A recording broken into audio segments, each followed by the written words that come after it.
To Water Sports, ahoy! How is everybody doing? Welcome.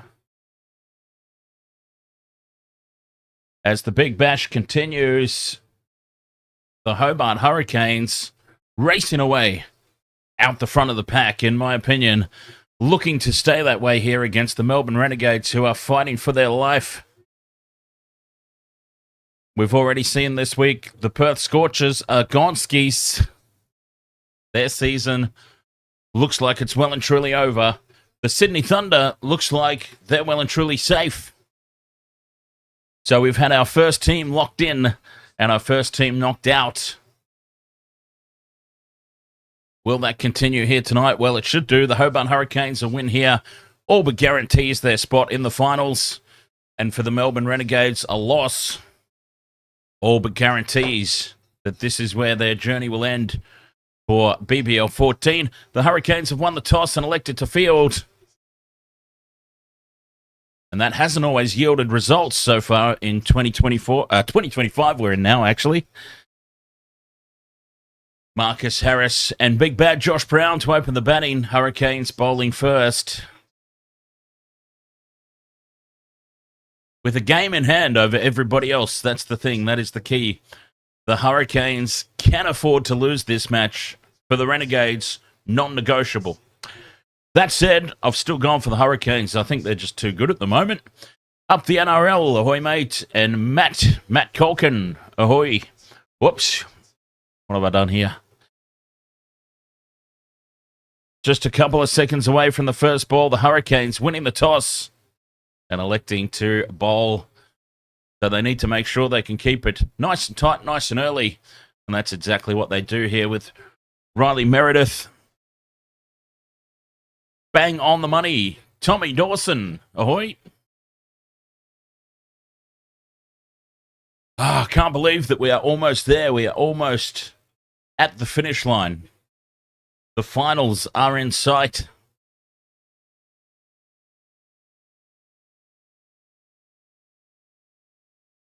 We've separated the best of the best from the also-rans. Meredith drifts onto the pads and Josh Brown turns it square. Protection. Out on the square leg boundary. Nice. The tennis is on. I did wake up and catch the tennis this morning. I got to see Amaratakanu, which is always a pleasure.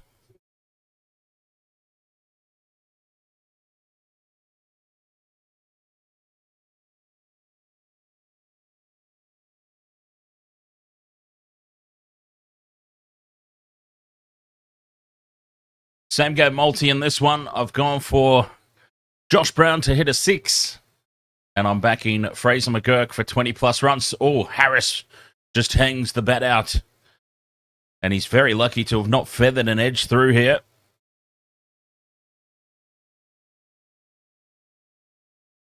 A good first over from Riley Meredith. Now, I've got Meredith in anytime wicket taker as well, so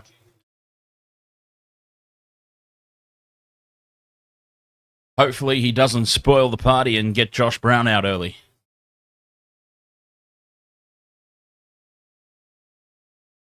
Just the single off the over so far. Harris turns it away to the leg side for another single. Can't beat the cover there. 2 runs off the over. A good start for Riley Meredith. John T. Pierce, ahoy there. You're watching it on TV. Very nice. So am I. It should be a fantastic game that we're in for.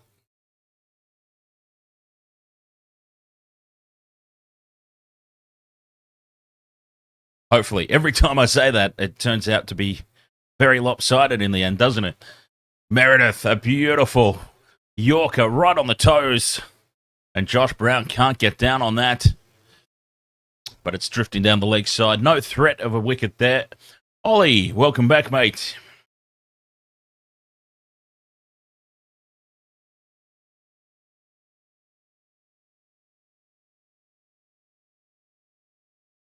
a wicket here, and it would be a dream first over for the Hobart Hurricanes. Anyway, not so much for the Renegades. Just the 2 runs from the over so far. Final delivery, Meredith to Brown. Drops it in short. Brown gets it off the top of the bat. And it lands just short of backward point. 2 runs off the over. A great start for the Hurricanes. But importantly for the Renegades, no wicket. So, same game multi. Yes, Josh Brown, who is out there at the moment, to hit a 6. If he hits a 6, I don't care what he does beyond that. He can get himself out. Doesn't matter. Fraser McGurk, though, is the one that I'm backing. He hasn't been in the greatest of form, all BBL 14 so far, but we're backing him in here to make a difference tonight. How much of a difference he has to make will depend on this top order here.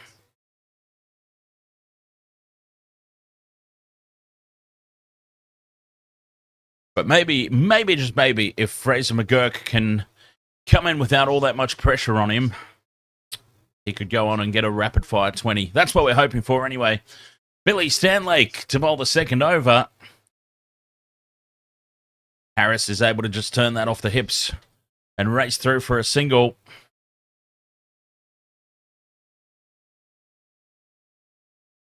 So we've got 3 qualifiers. Oh, thank you very much for the paper crane, Owen.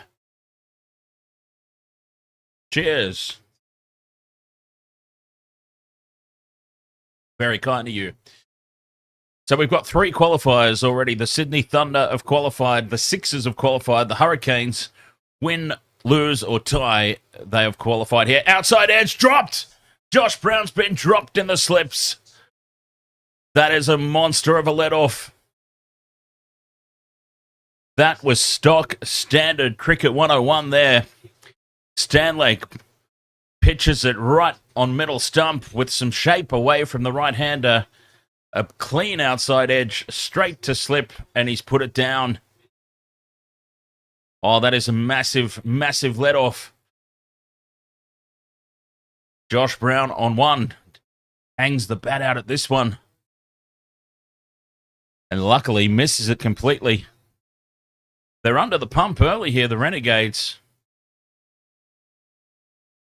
Big let-off, let's remember that. Josh Brown dropped on 1. Thankfully for my multi.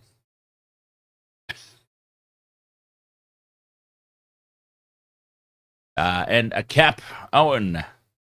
Sending through a paper crane and a cap. Thank you, sir. Josh Brown goes hard at this one. Gets an outside edge over the top of backward point for 4. The first boundary of the night. And it's none for 7. But let's remember the key moment of this over. Josh Brown dropped a regulation catch at the slips, really. And how much will he go on and make them pay? 2 balls left in the over. Brown rocks onto the back foot, punches it back down the ground. But he can't beat the man at mid-off there in the circle.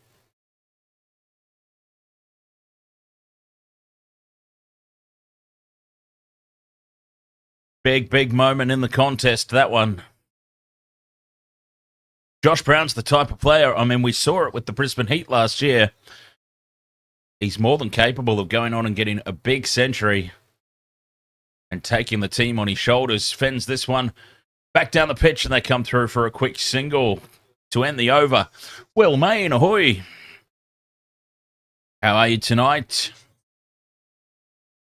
Wow, 4 runs. A single at the end. A dropped catch. A rather eventful over, that one from Stanlake. And it's none for 8. 2 overs gone. Doing very well, thank you, Will. Hoping for a good game here. I was on the fence about this one. I was sitting on the fence going, But I kind of feel like I'll try and not sit out any games for the remainder of the tournament as Brown goes hard at this again. Off the top edge, the man racing in from deep fine leg has taken the catch, has he? There's high fives all around. Billy Stanlake, well, Josh Brown was dropped on one off Stanlake's bowling, and Billy Stanlake says, it's all right. It's all right, boys. I've got you. Racing in from fine leg. A diving effort. Clutches those big mitts around it, and Josh Brown caught Stanlake, bowled Meredith. It's 1 for 8. And there goes my multi.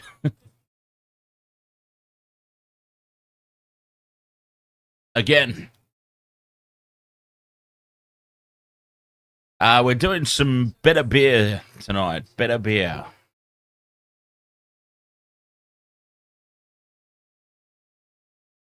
Wyatt, ahoy there, mate. I've been backing the Hurricanes from the start of this one.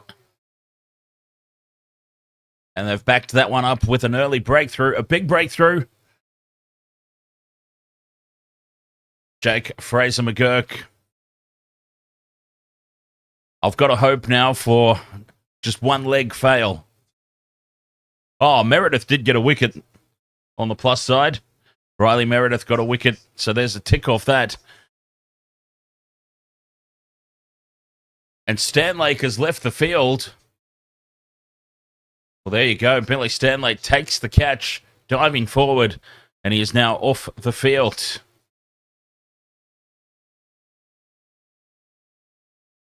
Fraser-McGurk drives it back down the pitch. Oh, and a misfielder. They'll come through for the single. Fraser-McGurk off the mark. Poor fielding there. So my multi was Josh Brown to hit a 6. Fraser-McGurk, 20-plus runs. Nathan Ellis and Riley Meredith, anytime wicket takers. Oh, he's hurt his shoulder. Billy Stanlake, when he came running in, dives to take that catch. He has landed right on the point of his shoulder, the right arm as well. That's not good for a bowler. Geez, I tell you what, the Hurricanes, that could be a game-turning moment. Yes, the catch was taken, which means the early wicket falls. But if they're minus a Billy Stanlake, that's a big bowler to be absent. Wyatt, you're a Heat fan, so you kind of want the Hurricanes to lose. Fair enough. I don't think it matters, does it?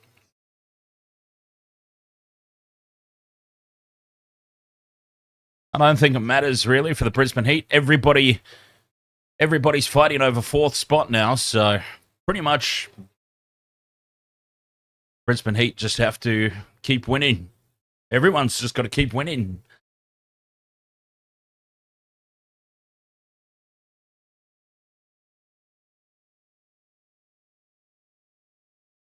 One for 9 here, another good over from Meredith. The wicket on the first ball, and just a single off a misfield after that. So it should have been 3 dot balls in a row. Matt still can't believe the Scorchers are out. Edged and taken. Meredith gets a second. Harris, the ball pitching and bouncing about halfway up, right on the chest, and he just hangs the bat out.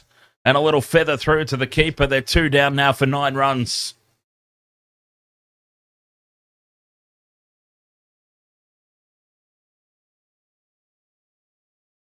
Geez, I don't know, Wyatt. I would like to have the Hurricanes coming into a game against the Brisbane Heat undefeated, because the longer they go undefeated, the more and more statistically likely it becomes for the loss. I would hate to be coming up against a team like the Hurricanes bouncing back after a loss. Personally.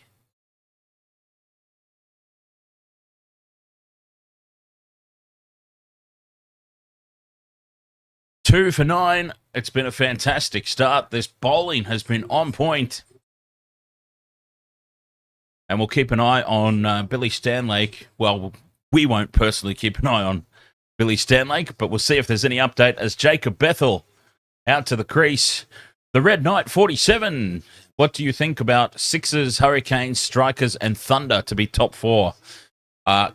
Struggling to see the Strikers do it, to be honest. As that's wide down the leg side. Meredith. Scorchers are done. No, Scorchers are officially done. They're the first team officially knocked out of contention. They didn't do themselves any favours at all, the Scorchers, by how mercifully they got pounded because their net run rate just absolutely tanked on the back of that.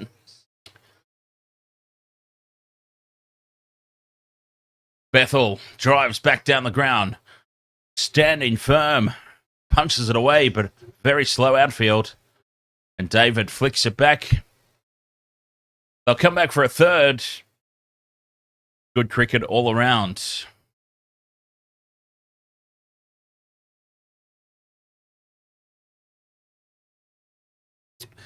Stars can still make it. It would obviously take a hell of an effort. So what we've got coming up, this game, of course, Renegades versus the Hurricanes, and then we've got Strikers versus the Sydney Sixers, Brisbane Heat versus the Hobart Hurricanes, Sydney Sixers versus the Sydney Thunder, the Renegades versus the Brisbane Heat, Scorchers versus the Strikers. Well, yeah, okay, the Strikers then, if they can get a win over the Sydney Sixers, that game on Thursday, no, tomorrow. Tomorrow's game is a monstrous one for the Strikers. And then the Melbourne Stars finish against the Hurricanes. Well, Billy Stanlake's back out there. But he does not look comfy at all. He looks like he wants a drink. Oh, yes, I hear that, mate. No, I don't think that's what he meant by that gesture. He looks in a world of hurt, though. He did land. No, he pulled out of that delivery. Stanlake came running in. He pulled out of that delivery. That shoulder. He dived forward to take the catch. Oh, no, he's done. He's done. He can't bowl. Well, this is a massive out. This is a big, big out for the Hurricanes. It's risk versus reward, isn't it? He came diving in from the long leg fence, landed on the point of his shoulder, his bowling arm, and he has not been able to get through a single delivery since coming back on. He pulled out of both of those deliveries, and he's going straight back off. Why come back on? Exactly. Well, he probably felt like, it's just a little bit of a niggle. Maybe got the magic spray or an injection. Yep, I'll be right. I can go out there. But then when he actually tried to put it into practice, realised, I'm in a little bit more pain than I thought here. Well, do the Hurricanes have somebody to turn to bowl in the place of Billy Stanlake? There's going to have to be a part-time bowler that takes on some more overs tonight, and that could be an opportunity for the Renegades.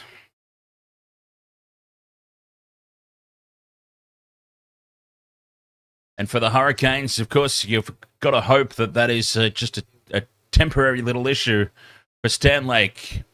Fraser McGurk gets a bottom edge off the toe of the bat, I think that was, through to the keeper.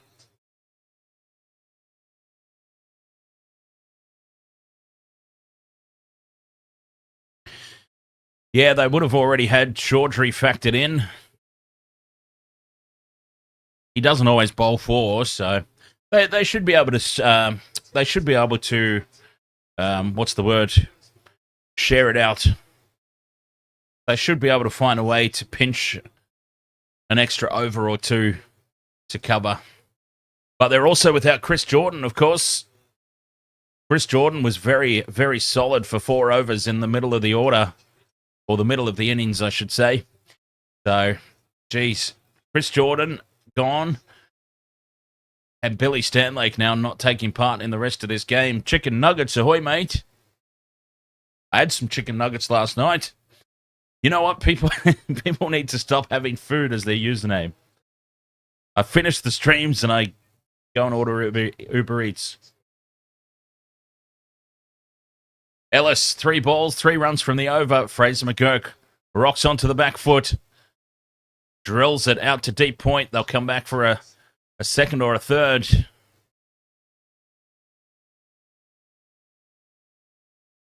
Moves himself along to 5 now.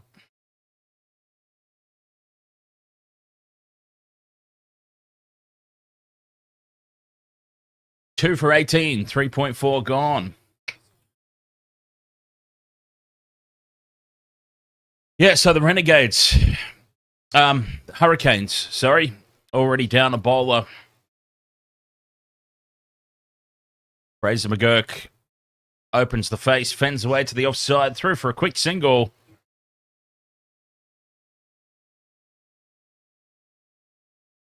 Two for 19. Final ball of the power play, and it's been a great one for the Hurricanes.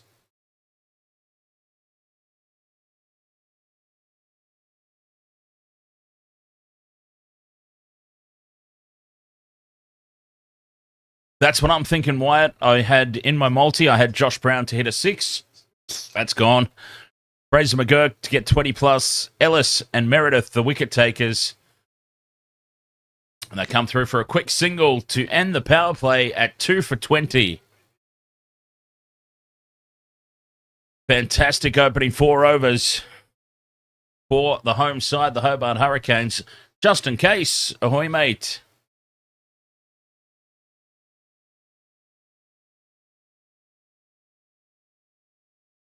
Welcome back. 2 for 20. So unfortunately, that does mean that we will get some rather uneventful overs here as the Renegades look to rebuild. And we have seen teams do a very good job at rebuilding in recent games, haven't we, when all has looked lost. Jack Smith, ahoy. Just in case, I had Josh Brown to hit a 6.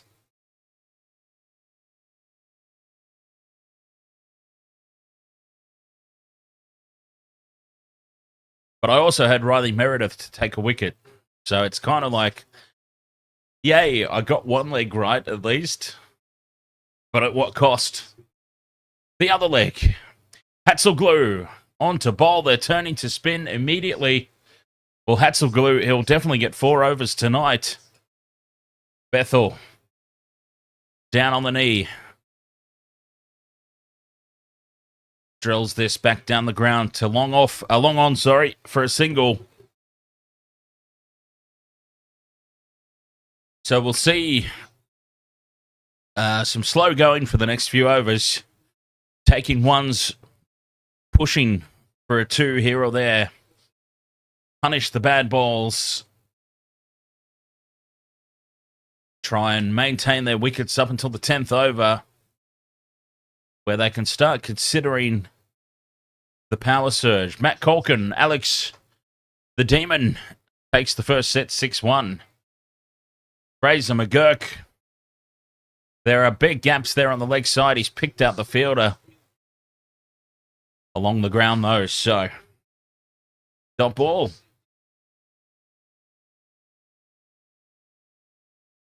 Two for 21. Come on.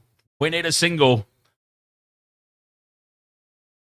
Punches it to Caleb Jewell on the circle, and they do race through for that single to make the score 2 for 22. Richie. Sir Richie Penno. 2 for 22. Cheers to one of the most legendary commentators of all time. AFL BMX, ahoy mate, welcome back. Axel Glue rolls the wrist over this one, and it's wide. Wide down the offside. 2 for 23, 4.3 overs gone.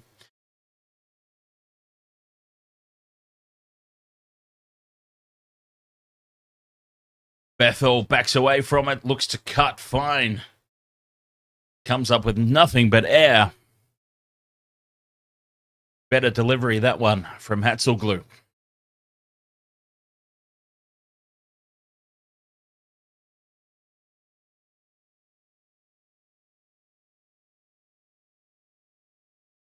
Two balls left, Bethel. Fielded by Nathan Ellis. This will be a run out. No, he's dropped the ball. The keeper has dropped the ball. Is that Matthew Wade? He doesn't seem confident. It should have been an easy run out. There's high fives all around, and Fraser McGurk is walking. But the ball bobbled out here of Wade's glove. Let's see this on the replay. So, Ellis dives, fires it into the keeper, and Wade has dropped it onto the stumps. Now, Wade has dropped this onto the stumps. I think this will count. He's got very lucky there, Wade. And the wicket stands. Fraser McGurk's gone for 7. So my multi is well and truly ripped to shreds now. 3 for 23. Speaking of ripped to shreds, the Renegades under the pump. Fake Slim Shady, ahoy mate. Welcome back.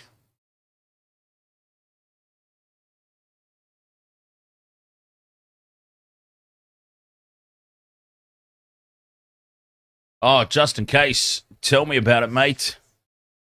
Fraser McGurk, Finn Allen,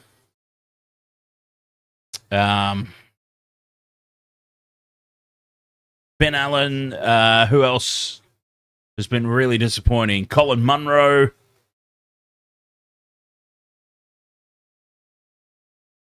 Somebody who has been going all right, Tim Seaford. And they'll need every single bit of potential. Charlie King, says Connolly. Cooper Connolly's been going all right.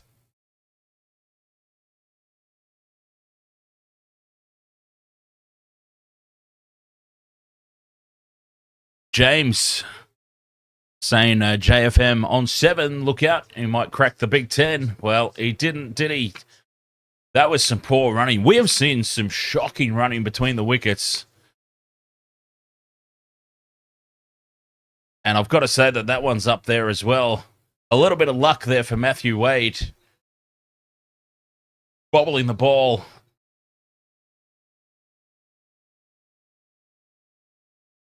Aguero, you're so sad. It's all right. It's just a game. It'll be all good.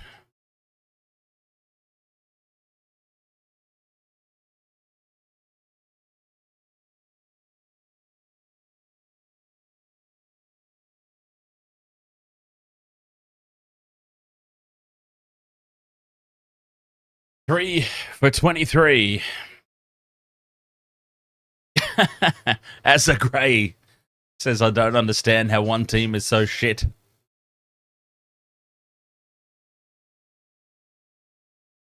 Well, in fairness, one team that the Hobart Hurricanes are very, very good this year.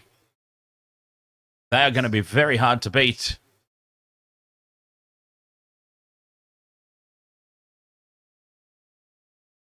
Billy Stanlake, though, that's a big cog out of the bowling lineup. Aguero, the Hurricanes, won the bat flip and elected to field first.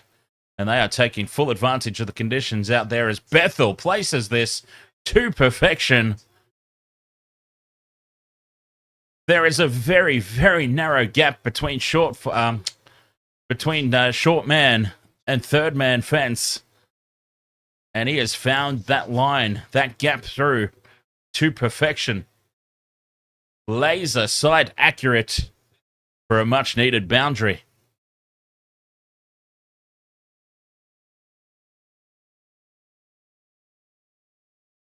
Bethel moves to 10. A slower ball, edged and wide of Wade. And away for another boundary, is it? No, covering that off with a great diving effort that then goes on to hit the rope. It is back-to-back boundaries. Well, this could be the over. Billy Stanlake is off injured. He will not be participating in this game. Chris Jordan, of course, is gone. His tournament's over. So that is a couple of big bowling options short for the Hurricanes here tonight. Bethel turns this one away. Square of the wicket on the leg side. And they're through for a single. Dahons, ahoy! 3 for 34. 5.4 overs gone. So these could be the key overs. This is where I would have expected Chris Jordan to come into the attack and really, really keep the pressure applied. They've gone for Hatzelglue and Owen.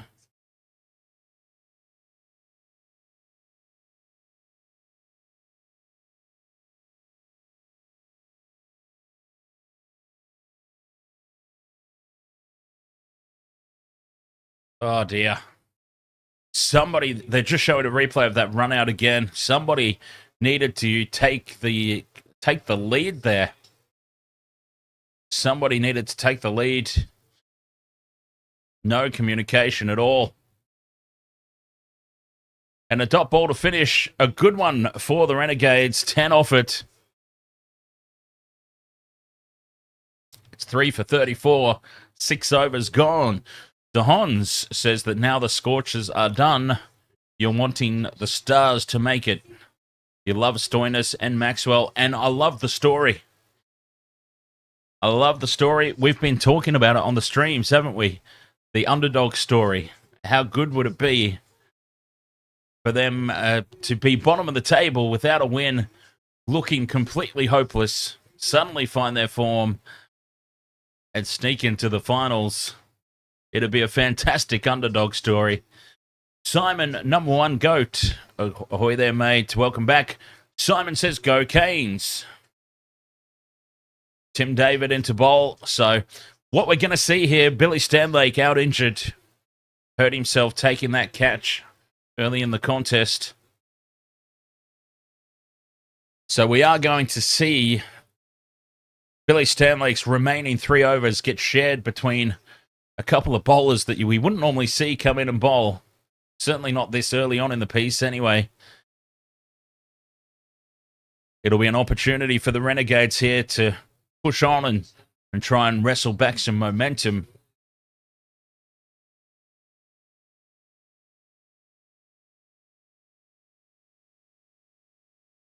Will Main hoping Renegades lose against Hurricanes. Looking likely at the moment. Long way to go though. Strikers lose to the Sixers Wednesday. I'd say that that's pretty likely. The Strikers at the moment, they're still too heavily reliant on one player, aren't they? 1 or 2 players. If their top order doesn't fire, you can pretty much forget about them. Oh, God. All right, my dog just scared me. Did not know she was there. This has been a good over for David. Just the 2 singles from it. They do have Alex Carey back. But apart from Steve Smith, the test players coming back hasn't really helped anybody, has it?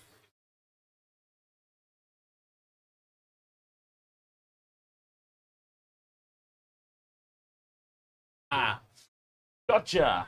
Hey, I had no idea you were there. Come and see the people.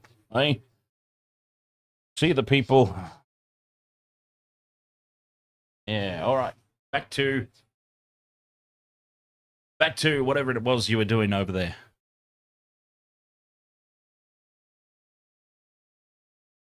Another single to finish, and it's 3 for 38. 7 overs gone.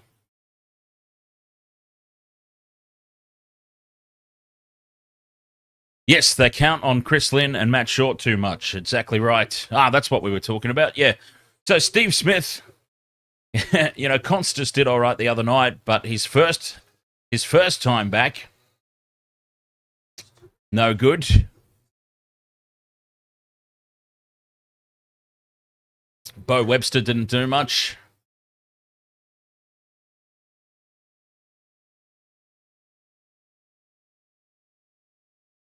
Hatzelglue to bowl his second over. None for 4 off his first.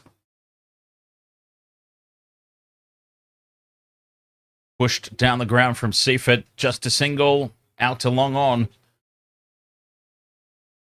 Oh, let's see. All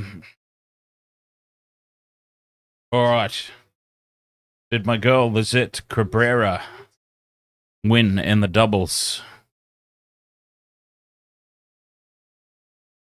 Ah, it hasn't been on yet. Oh, they play tomorrow. Cabrera and Preston in the women's doubles.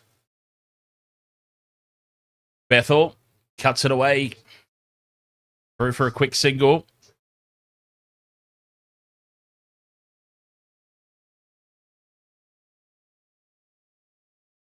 Three for 40. The rebuild begins. Who is going to play the Maxwell role?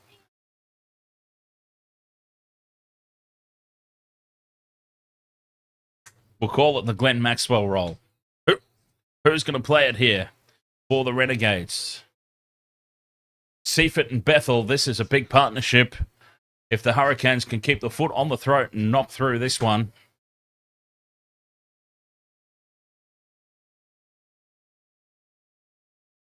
They'll be happy to just push singles around the park. The occasional 2.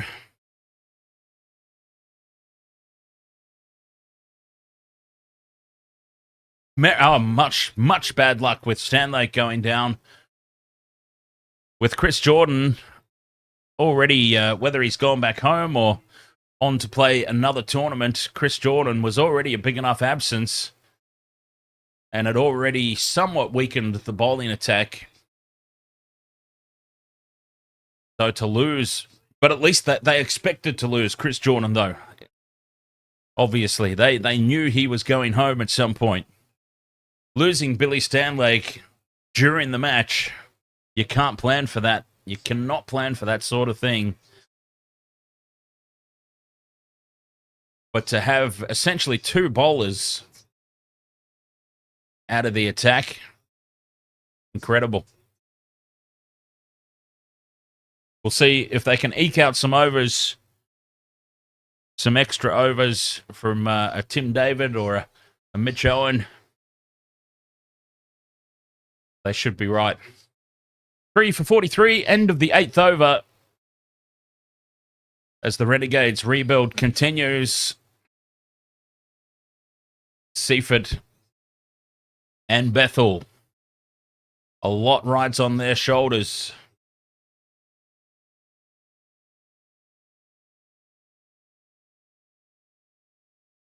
Still to come.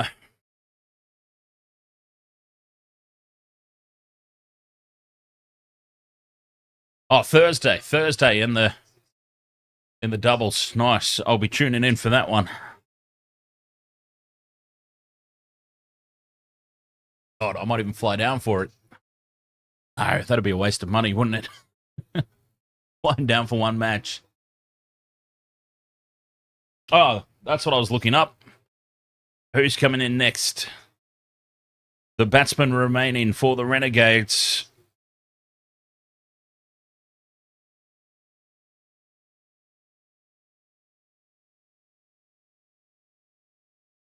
It'll be a gigantic waste of money, especially when she lives on the Gold Coast. I could essentially go and see any time. Yet to bat, Will Sutherland. Will Sullivan can send them. Harry Dixon, Tom Rogers, Fergus O'Neill, Adam Zampa, and Callum Stowe as they come through for a quick single. Challenging the man on the circle there for a direct hit.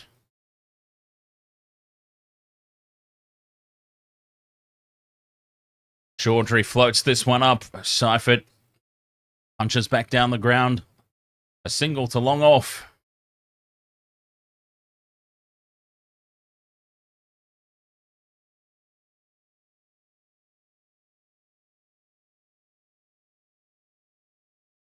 The Demon up 3-1 in the second set.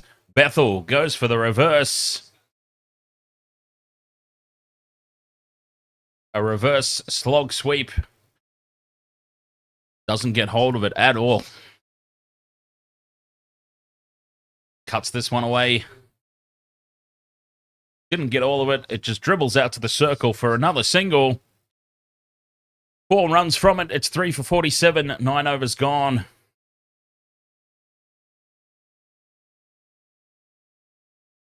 You would have to imagine they call the surge right away, right?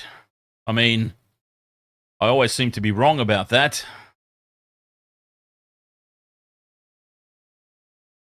Teams don't seem to agree with my power surge strategies.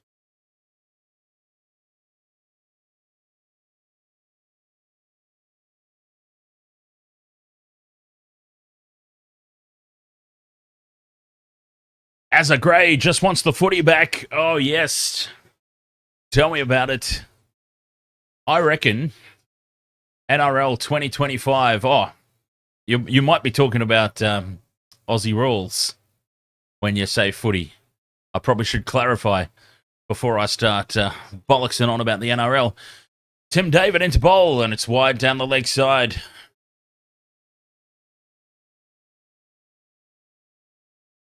The radar off target.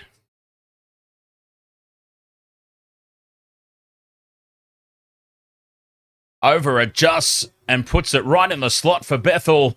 One bouncing over the rope, beating the man at long on who's diving at it desperately. And that's 4 much-needed runs here for the Renegades.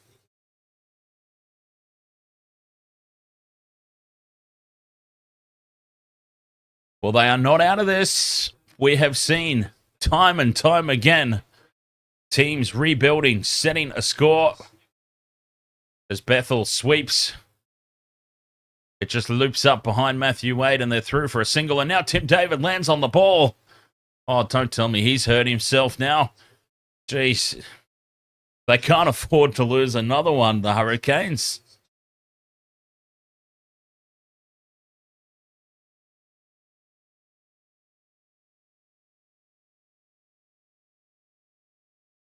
Three for 53. David keeps it low and flat, but it's in the arc, and Seifert pulls it away. They'll come back for a second.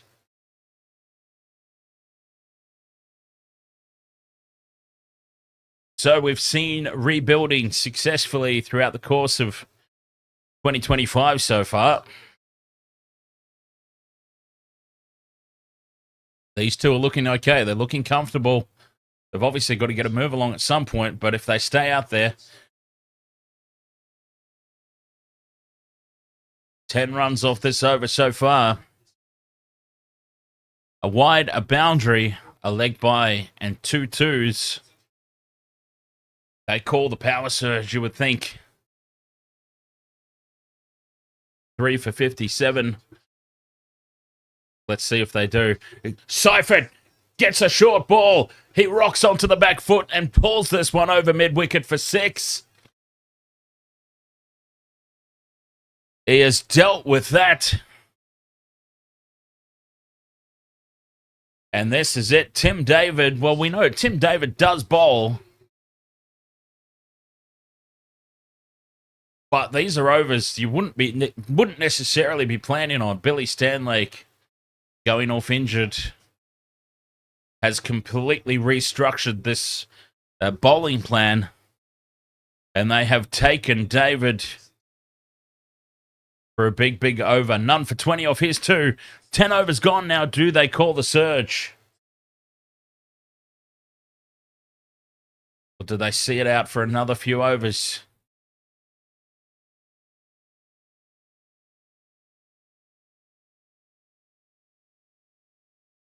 Interesting. I feel like they've got to get one of Meredith or Ellis out of the attack. Draw an unexpected over out of one of those two.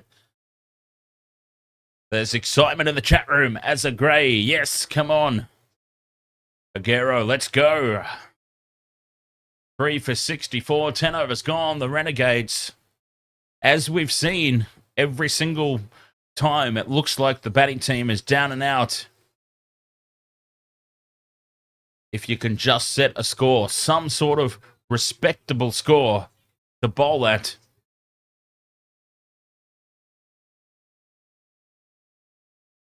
Then you just never know. Some quick wickets, go into the innings break with the momentum, come out and get some quick wickets, and you just never, ever know. The Hurricanes, they won't want to let this slip.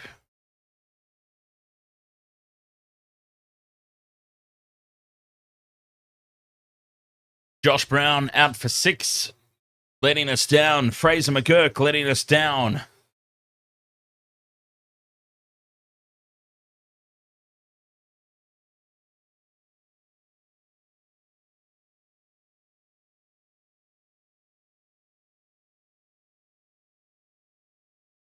Ham and cheese, ahoy!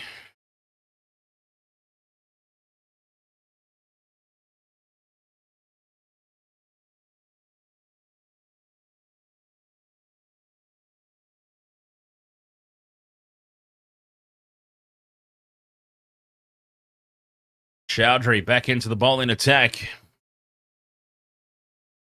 None for 4 of his first over. Starts with a single here. Now Seaford, 21 of 17. Bethel, 24 of 21.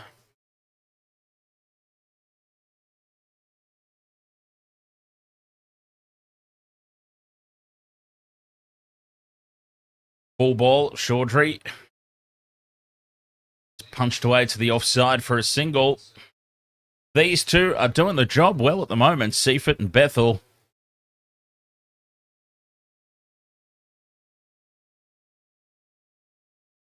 Three for 66. Seaford drills it into the gap on the offside. There's protection out there. And they'll come back for a second. That was a glorious shot, though. That was such a good shot to not get a boundary.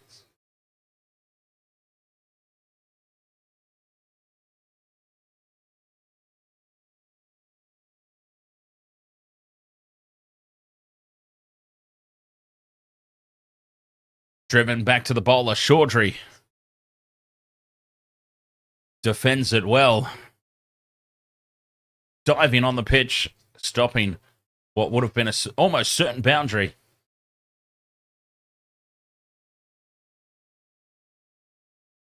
This has been good bowling. Chaudhry floats this one up, tempting for Seaford.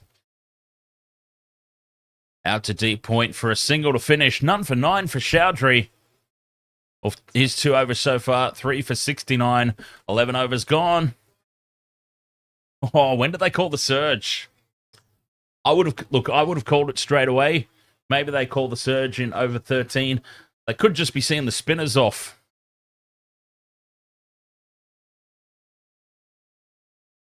That was something like 5 or 6 overs in a row of spin bowling from the Hurricanes. They might just be waiting to lure in a pace bowler.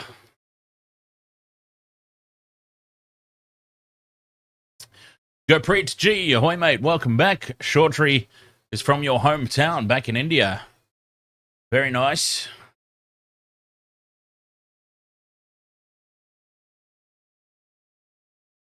Three for 69 here. Hurricanes winning the bat flip, electing to field first. We're on top early, but I'd say they've managed to sort of get some parity back here. The Renegades. A lot rides on this partnership.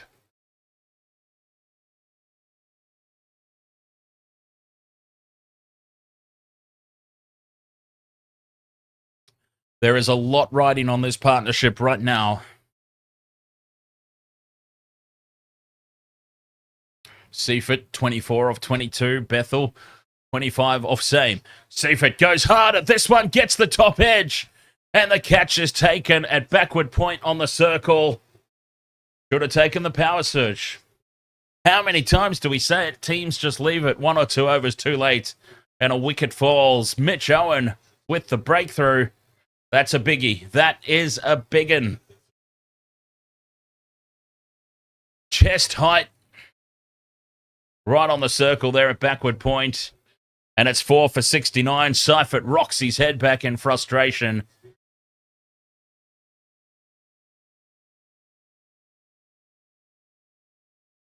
Four for 69. Hurricanes back on top.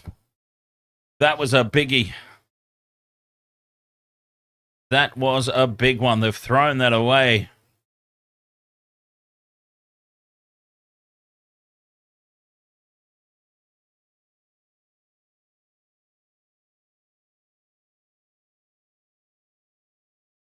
Back on top now, the Hurricanes. First set. Hopper in. 6-4.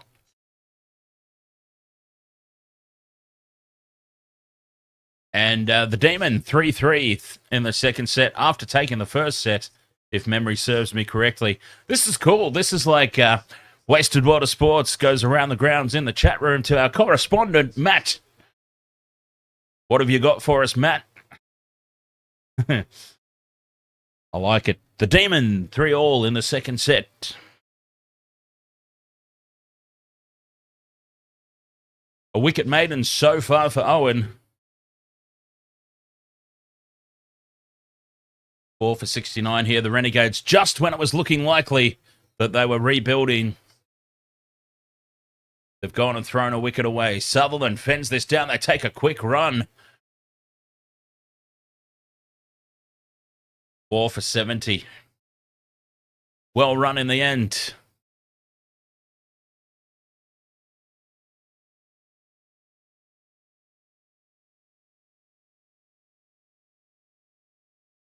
The current run rate, 6 and over. So they've done well to maintain that or lift it. Big gaps everywhere. There's a lot of boundary riders on the leg side. And that's where Bethel turns it out to deep square leg. Happy to give away the single. Get Sutherland on strike. Sutherland is capable of sending it. But you feel like they might have just left a bit too much to do here. The Renegades.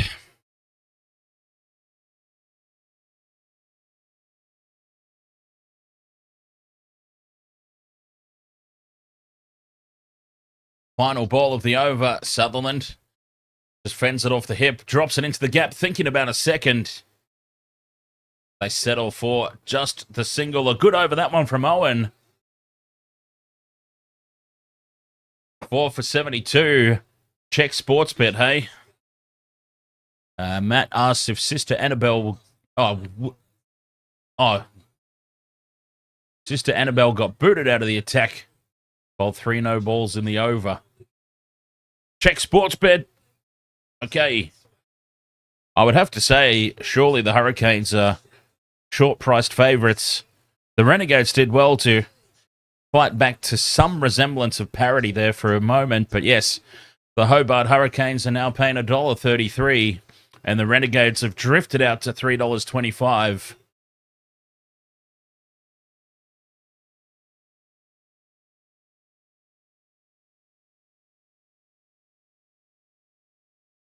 Hatzelglue in for his third. Starts with a single down to square leg. And Bethel back on strike. All their power surge plans, I'm sure, went out the window with Seifert's wicket.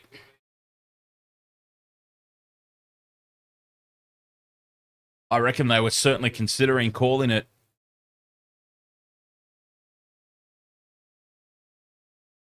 Lots of boundary riders on the leg side again. So it's floated out on the offside. And Bethel nearly chops it straight to Chaudhry. Well, that would have been a crazy wicket. Everybody is up on the offside. So you thought for all money this is turning down leg. A missed opportunity there for Bethel. Maybe he got a little overexcited when he saw that one floated up outside off. Hatzelglue goes around the wicket now, and this time he gets it through for the boundary. Well, that is insane. So Hatzelglue bowls over the wicket, tosses it up outside off. Bethel can't get hold of it, nearly gets himself out. Hatzelglue changes the angle to get himself more on the leg side, and it's cut away for 4 through the offside. That's insanity. Crazy stuff. Sticking with that line, drifts onto the legs a little bit more. And they'll push for 2. A miss field. They come back for 2 easily.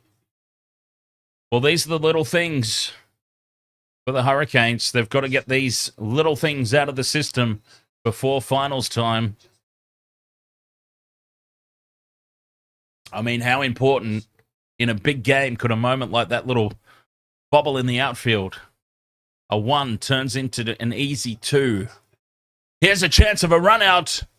Bethel has to dive at the keeper's end. And Wade misses the stumps anyway.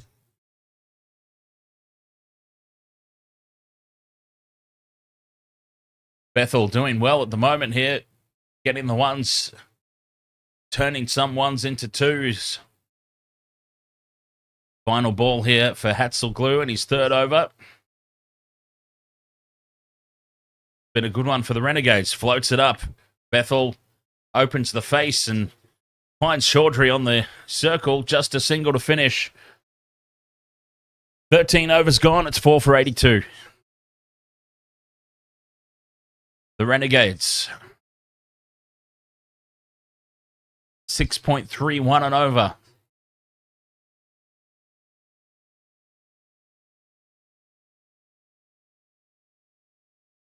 Seven overs remaining. At least 42 runs.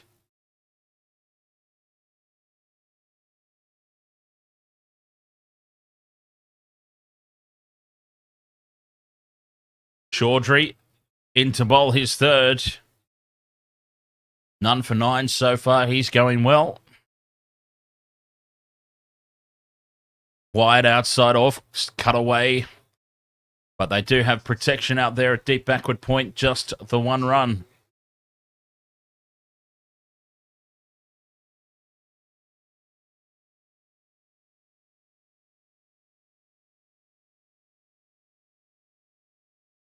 Chaudhry controlling the troops. He knows exactly where he wants his fielders. Floats this one up to Sutherland. Can't beat the man in the circle, and it's a dot ball.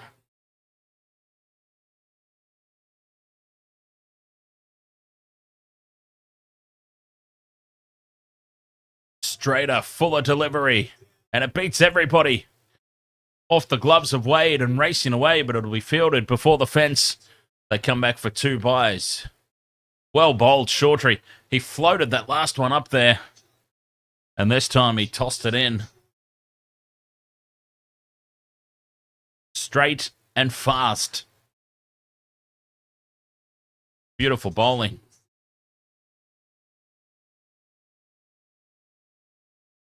Oh, come on. This changing the channel nonsense. Damn it. Come on.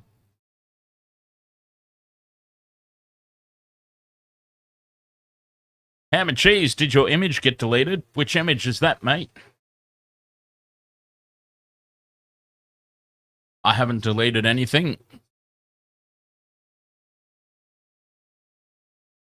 Oh, good Lord, come on.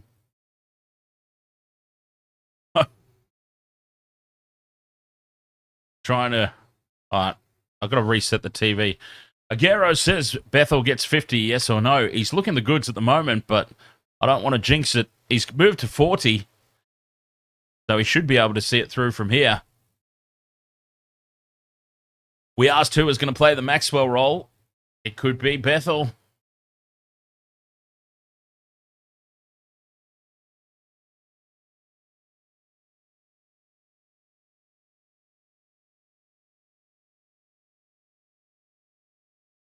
Oh, God, does my remote need new batteries or something?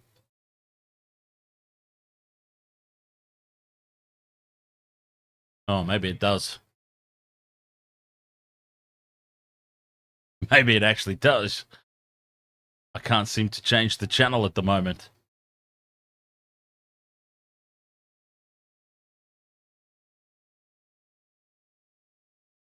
Oops, there we go. All right. We're moving through now. Through the stations.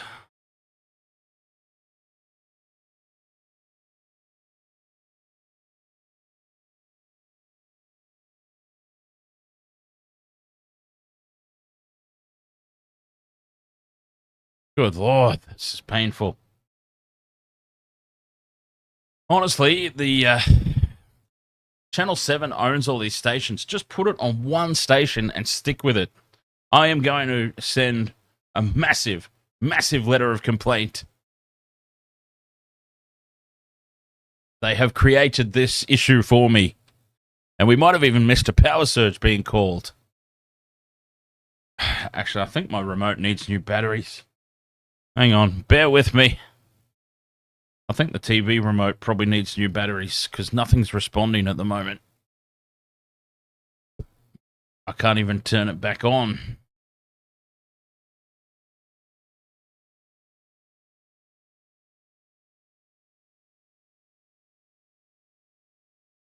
Four for 92, the Renegades, as best I can see.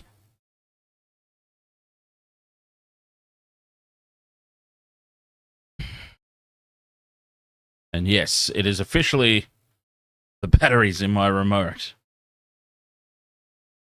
Still, I am still going to complain to Channel 7.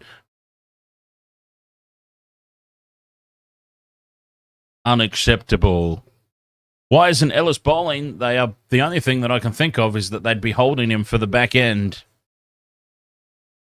And I still think the Hobart Hurricanes would surely still be favourites from here.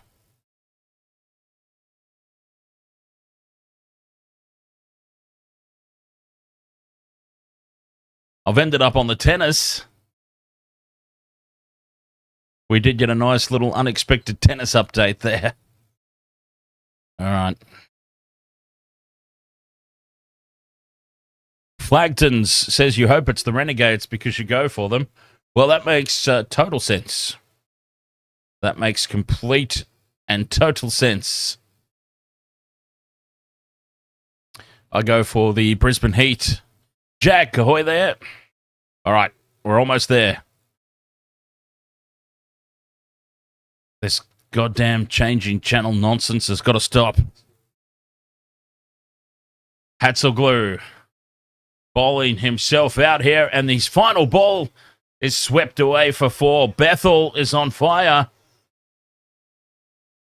4 for 101. Bethel goes to 45 of 34. Hatzelglue, 4 overs, none for 29. It's been a great bowling performance from him.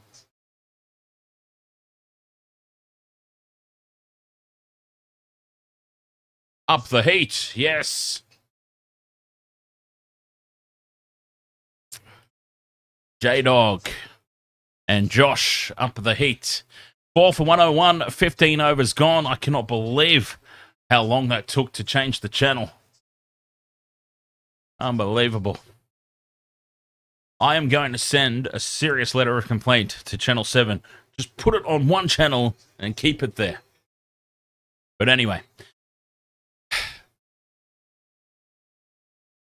They still haven't called the power surge. 15 overs gone.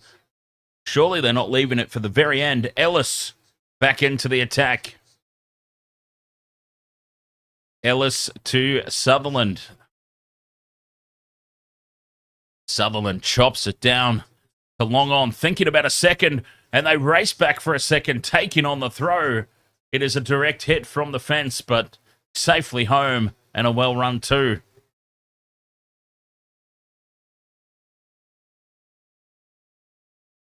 Well, they've got themselves poised here, the Renegades. Bethel playing the Glenn Maxwell role.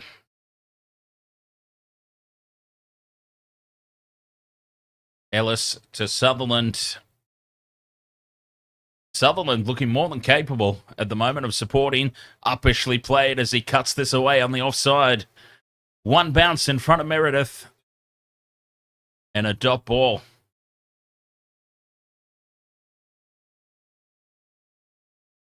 A much needed one.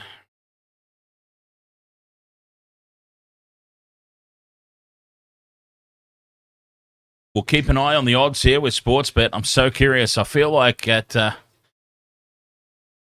Renegades are certainly not out of this game.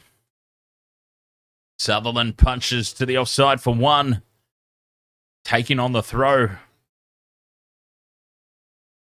And they are eking out every single run possible. Bethel comes back on strike. Can he get his 50 with one hit? I probably wouldn't advise doing it against Ellis. Unless he gets a really bad ball, of course. You get a bad ball, you put it away.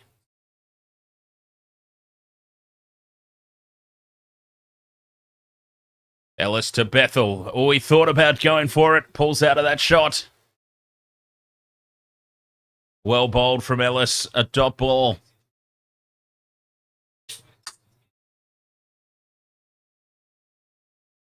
Four for 104. 4 overs remaining after this one. Yeah, look, if they can... And there's a power surge still to come.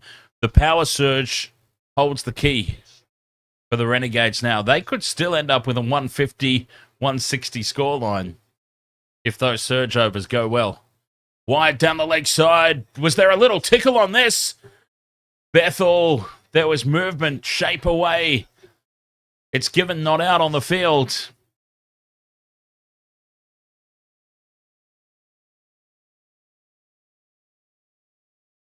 And they have decided to review this. Now, I think it was pad. They were waiting to see if the umpire made a call there. They waited as long as possible to call the review, waiting to see if the umpire called wide. I got a feeling this is a tickle off the pad. Through to the keeper. Let's have a look. Ellis into Bethel. Drifting onto the leg side. And I think there's clear space between ball and bat there. And it might have brushed his... it might have just brushed the pad flap.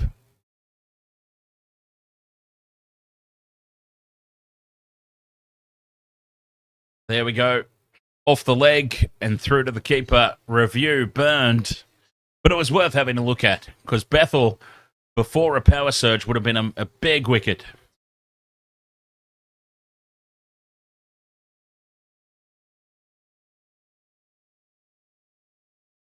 Ellis bowling well. None for 10. Final ball of his second over. Bethel gets it nice and straight, fends it away, and takes the single. So he retains the strike for the next over, which will surely be the surge. Surely. I can't believe they've actually left it this long.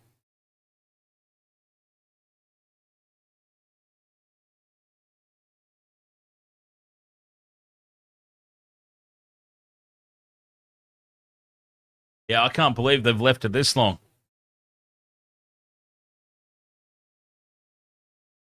Four, 5, and 30 all. The Demon up 1 set to love.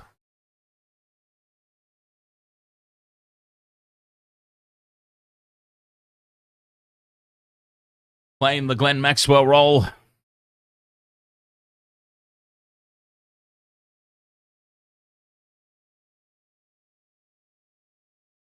And will the power surge be taken?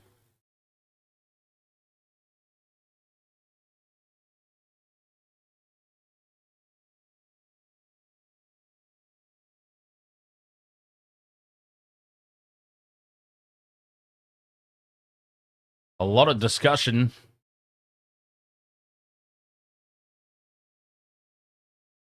Lots of chats going on out there. I don't know what it's all about.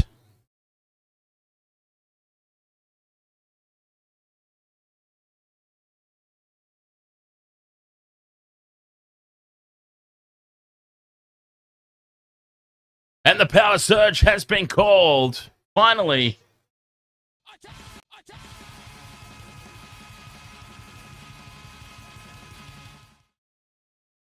Power surge is called.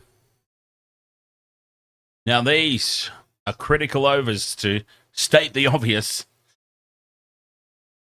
Do they get 160, 170, or do they drop out for around 120, 130? These are the overs that will tell. Riley Meredith into the attack. Bethel on strike on 46. Lifts it down the ground for 4. 1 bounce, 2 bounce over the rope. There's his 50, and it is a perfect start to the power surge. 50 for Bethel. Game on. Game on. After such a poor start,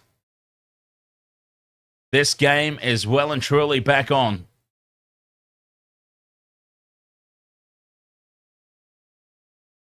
Just scoops it down the ground. Doesn't even move.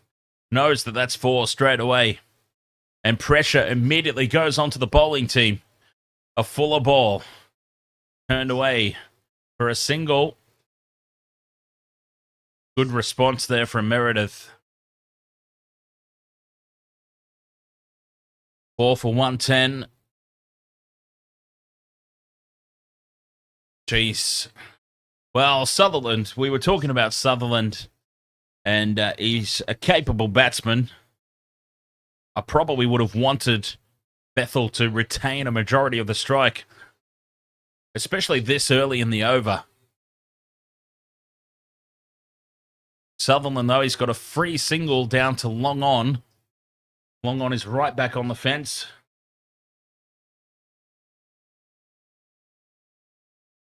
Meredith, where does he bowl it, though? Sutherland steps across the stumps, gives himself room, and pulls it straight to the man on the square leg boundary. Well, there we go. This is what we were talking about. Bethel did need to play the Maxwell role, and by that, maybe, just maybe, turn down a single or 2 early in the over. There is one fielder out there, and Sutherland has picked him out to perfection. The wicket has been taken. Riley Meredith picks up his 3rd for 12 in 2.3 overs. He is bowling so well. And taking that single on the second ball. See, Glenn Maxwell did it so perfectly the other night. Did not expose the tail any more than he needed to. Bethel takes that single on the second delivery, and he might just struggle to get back on strike here. Waste of a power surge. Well, we'll see. Leighton Hewitt sitting courtside in the tennis, eh?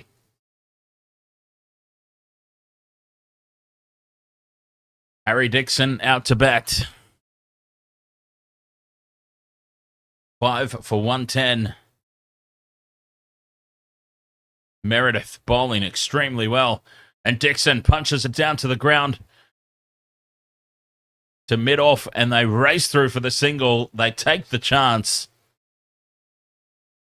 They had to get Bethel back on strike. Oh, is he the coach? Right. I did not know that. Well, there you go. You learn something new every day. I had absolutely no idea that was the case. Is he coaching his son, Leighton?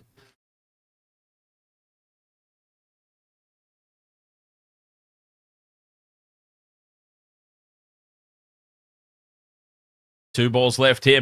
Bethel backs away, gives himself room, scoops it over the top of mid-on, doesn't get all of it. And it will pull up in the outfield. They'll come back for 2.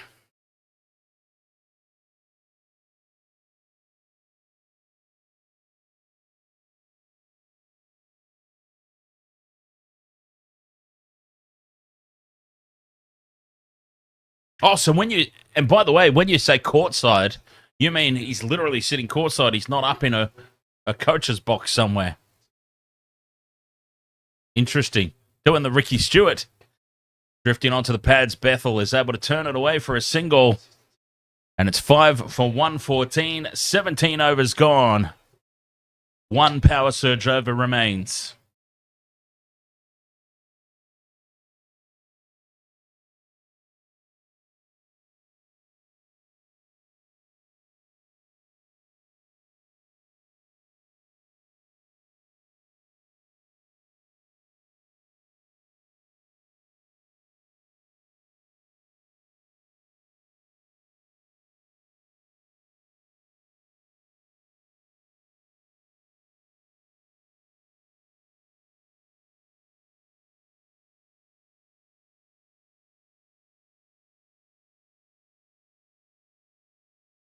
Nathan Ellis to bowl the second of the power surge overs. Full toss, slightly outside off. Bethel dispatches it. 6 runs to start. Ellis just fluffs his lines there a little bit. A wide ball outside off. Full toss. Just misses out the crease.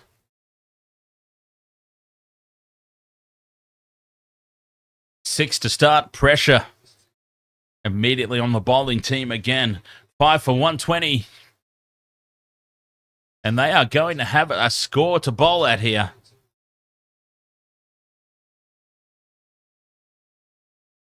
The Hurricanes would still be the slight favourites, I would say, Marcel.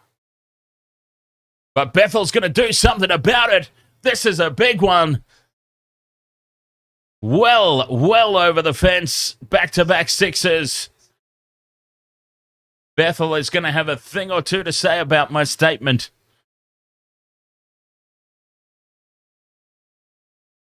Five for 126. Maxwell 2.0.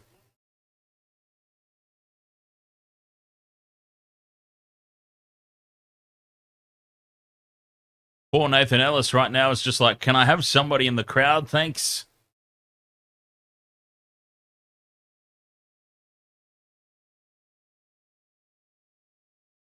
Five for 126.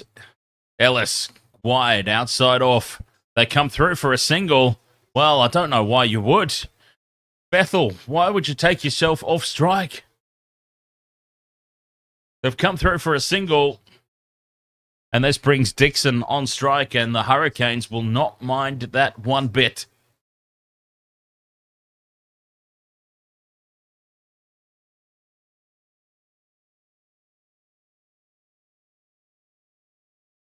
I can't understand, really, Bethel taking himself off strike. Well, let's see. If Dixon whacks a 6 here, then... well, it's wide outside off, chopped down, and oh, Ellis is hurt! No, he's up and about again, Ellis. He's just stretched himself out awkwardly. Oh, they can't afford to lose another bowler here, the Hurricanes. And there we go, a dot ball. I don't understand why Bethel took himself off strike. In both overs, he's taken himself off strike.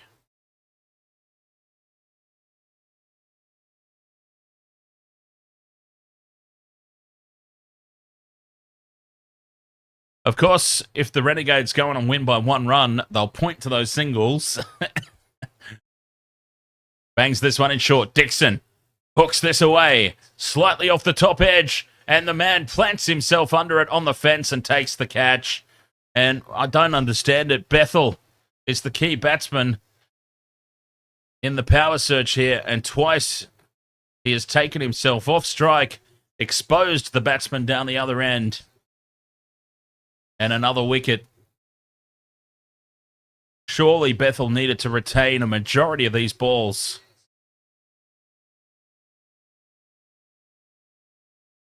Ellis with a wicket as well, which is another tick off the multi. Too little too late, though, for my multi, I'm afraid. Too little too late. Josh Brown and Fraser McGurk both letting me down.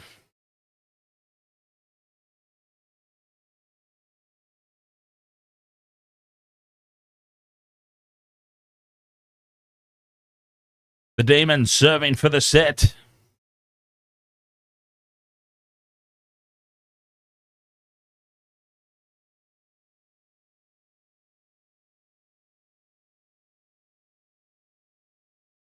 as Tom Rogers out to the crease now.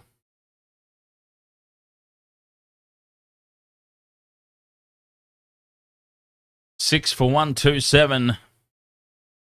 Ellis with one ball left here in his third. One ball left in the power surge.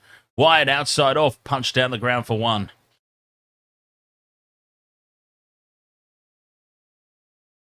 Six for 128, 18 overs gone. They've got themselves something to bowl at least.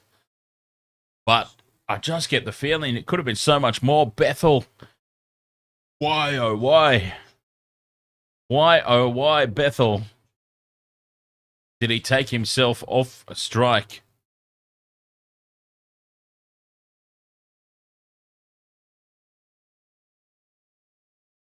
On both occasions, both overs. Yes, it's an extra run. But still. And of course, if they win by one run, like I said, they'll be pointing to those decisions and going, yep, we got it absolutely correct. Jocker, ahoy there, mate. I'm going for the Hurricanes in this one. Well, I wouldn't say going for necessarily. I tipped the Hurricanes. I don't really mind who wins. It would be better for the Brisbane Heat, though, if the Hurricanes won. Meredith back into the attack to bowl his last.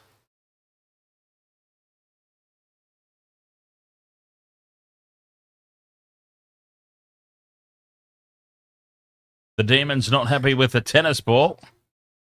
Oh, I love the player blow-ups. Hey? Nothing as good as a tennis player blowing up.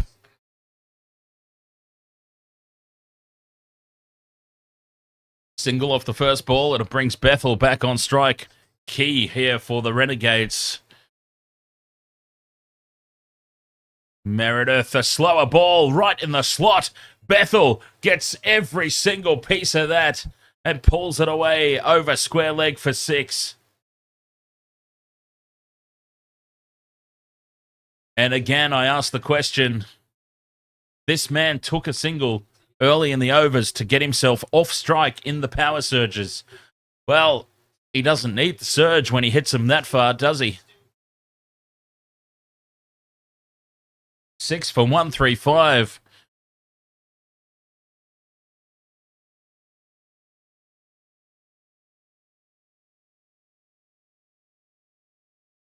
Bethel, a chance for 100. That'd be tough.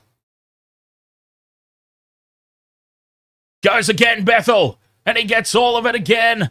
And it's another 6 over long on. Bethel moves to 79.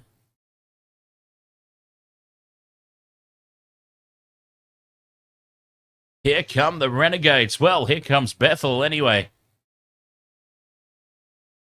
Back-to-back sixes again.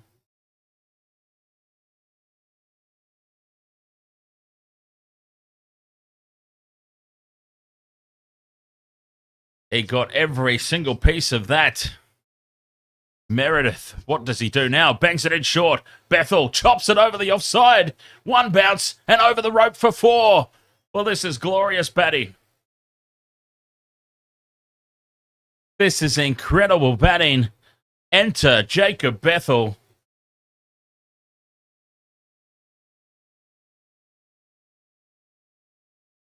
Etching his name into the memory banks of every cricket fan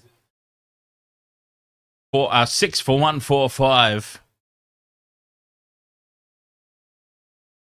And taking all the momentum into the innings break. Slower ball, full, right on the toes, jams him up. Bethel pushing hard for a second. They take on the arm and they win. 2 runs.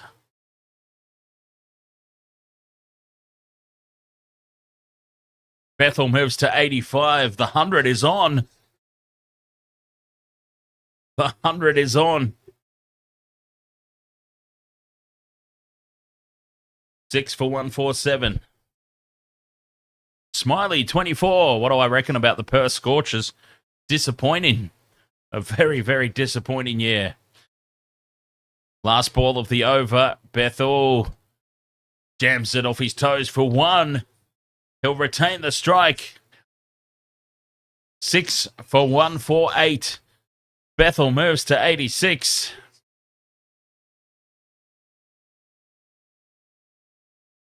Meredith bowls his for 3 for 36. His figures were really impressive until that over.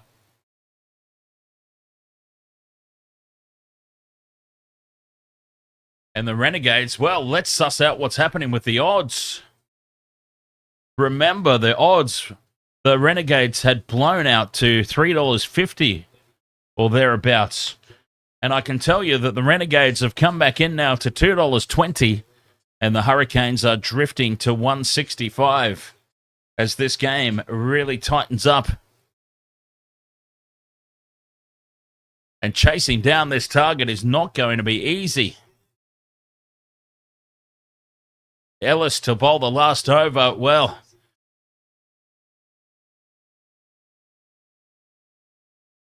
a beautiful full ball right on the money.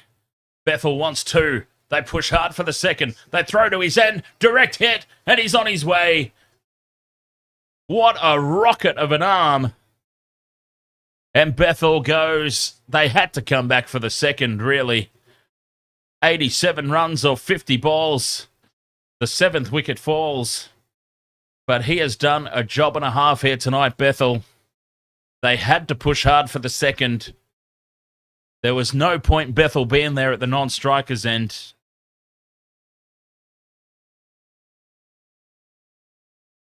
And Mitch Owen, what a bullet. He just fired back in. What an innings, though, from Bethel. He has single-handedly kept his team alive in this match. Kept his team alive in the tournament.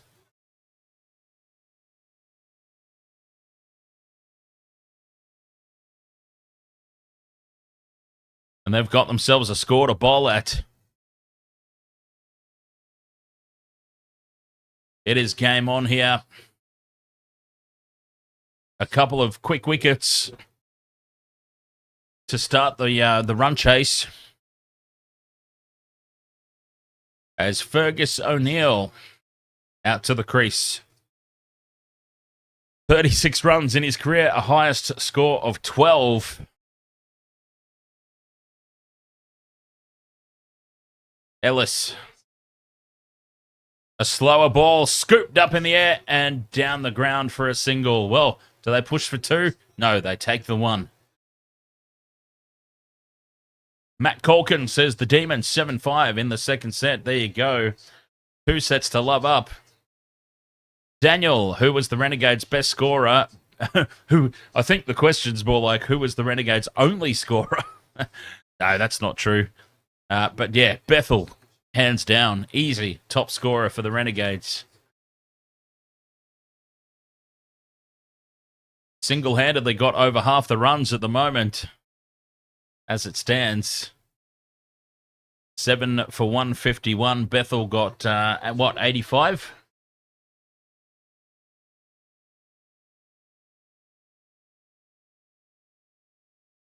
Three balls remain in the innings. Yeah, Jake Fraser-McGurk did absolutely sod all of anything again. Josh Brown failed again.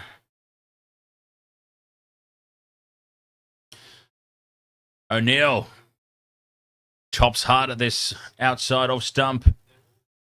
Out to point for a single. 7 for 152. 2 balls left.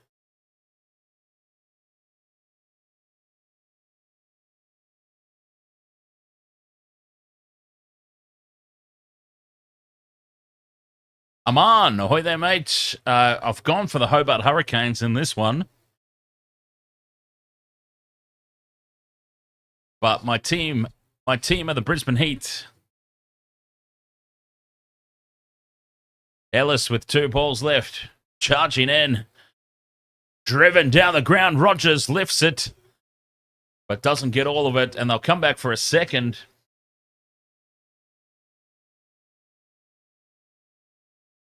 Up the NRL asks if the Renegades can win. Absolutely, they can. They have given themselves a score to bowl at. So they certainly can. A couple of quick wickets in the run chase, and the pressure goes right back on the Hurricanes. No Chris Jordan tonight to stabilise that middle order as well. So early wickets, and it'll be big time advantage for the Renegades. A dot ball to finish. Well bowled by Ellis. Only 6 runs off that final over, and the Renegades, though, 7 for 154. If you had told the Renegades that they would get 154 in the state that they were in after the first 4 overs, they would take it with both hands. They will be more than happy with that. That is something to bowl at. I mean, we have seen scores of 160 defended, so a score of 154 could be defended as well. Early wickets will be the key. They have to put the Hurricanes under pressure with the bat pretty much from ball 1. But we've got a game on our hands. An absolute contest and a half on our hands here. Looking forward to the run chase. I would still say slight favoritism to the home side, to the Hurricanes.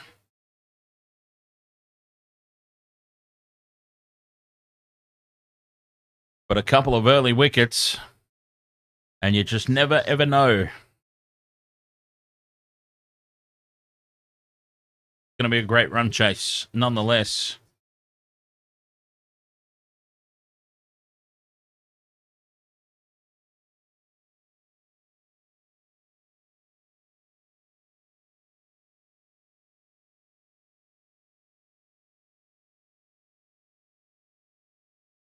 Seven for 154. A score to bowl at. Wasted World of Sports. Thanks for being with us so far. The run chase. We'll be back after this quick break.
All right. Innings break here. Set 154 to chase. Should be a good one. And have a seat for a second.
Logan, ahoy, mate. I'm back as well. Good timing. Innings break here. The Melbourne Renegades have set 154 as the target when all had looked lost. The Hurricanes were right on top, but how many times have we seen that in these most recent games? We've seen the bowling team come out and dominate. The batting team recovers and make a game of it, and then, 155 is not going to be an easy chase. Jack 2.0. Ahoy, mate. Yeah, this is not an easy chase. 155 needed. Some early wickets, and that will put them right on the back foot. And the Renegades, on the back of Jacob Bethel, have kept themselves right in this contest, made a game and a half out of it. And honestly, as cricket fans, no team in this battle. I tipped the Hurricanes, but I don't really care if I get a tip right or not. We just want to see a great game of cricket, and a great game of cricket is all set and ready to roll. One set all, Popperin.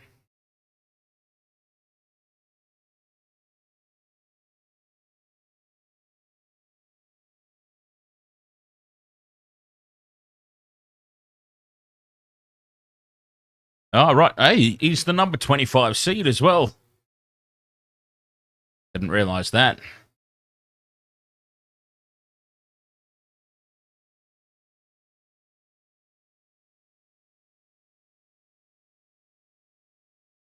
Man, you know who I miss? Hang on, what? That kid was 13? What the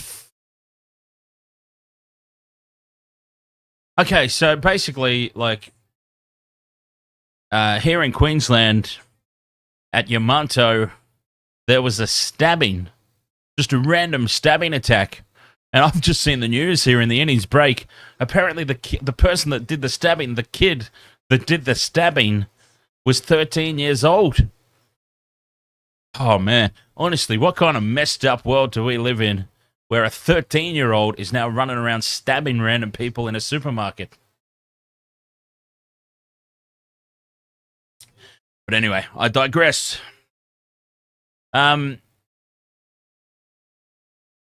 Australian tennis. That's what I wanted to talk about. Australian tennis. I had the honour and the privilege of interviewing Pat Cash. One of my greatest moments of journalism, I say. One of my greatest moments of my content creation career was getting to interview and have a little hit with Pat Cash. And the video is available on YouTube, by the way, if anyone wants to check it out. A slightly younger, much, much more short-haired version of myself doing an interview with Pat Cash. Just speaking about Australian tennis. Pat Rafter, didn't get to meet him. But obviously a great player, Pat Rafter. And Mark Philippousis, always the bridesmaid, never the bride, Philippousis.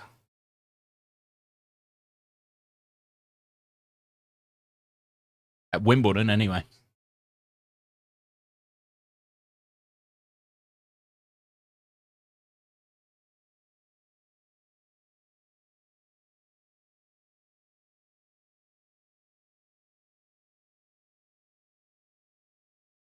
Seven for 154. Well, game on here. You get the feeling that spin was very hard to get away. So that means that Adam Zampa probably is the key bowler here, much like Chris Green was the other night, where conditions really favoured spin bowling. We could see that here as well. It could be Adam Zampa's night.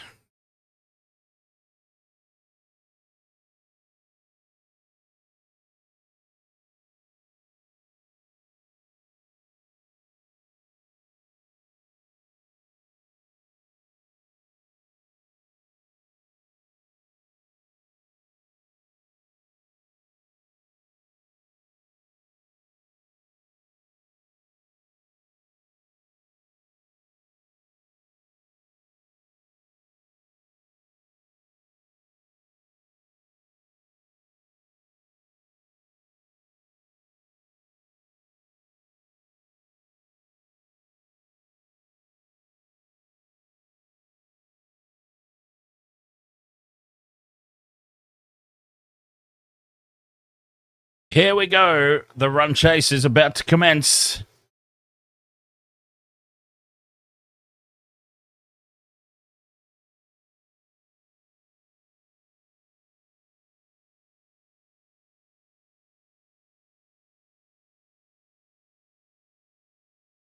The Thunder have already qualified. The Sixers have already qualified. Oh, thank you very much. Oh, Matt, you found it. Thank you very much, Matt, for sussing out the YouTube there. Jacob Bethel to open the bowling. Well, here would be a story and a half, right?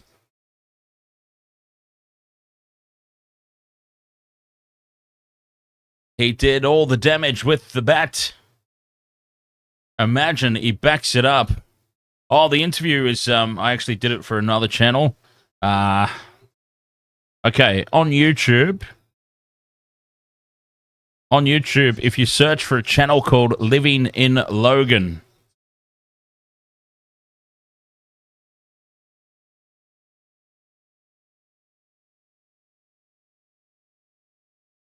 And it is... Geez, I'm in a couple of these.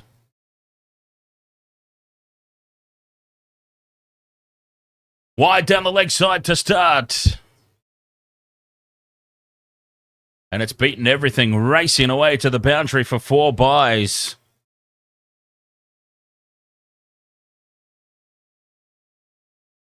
And not a good start. God, I just realized how many of these videos I'm actually in. I'm all over the place. All right, so it's the Living in Logan Beanley Carnival of Tennis with Pat Cash. The Living in Logan is the channel. Beanley Carnival of Tennis with Pat Cash is the title of the video. Hopefully that helps you narrow it down there, Matt, if you would like to check it out. Bethel adjusts and gets a dot ball.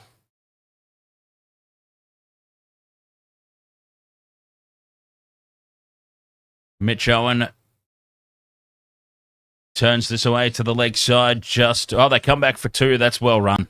That is extremely well run. Looking to assert some authority here early in the run chase. An interesting call to open the bowling with Bethel.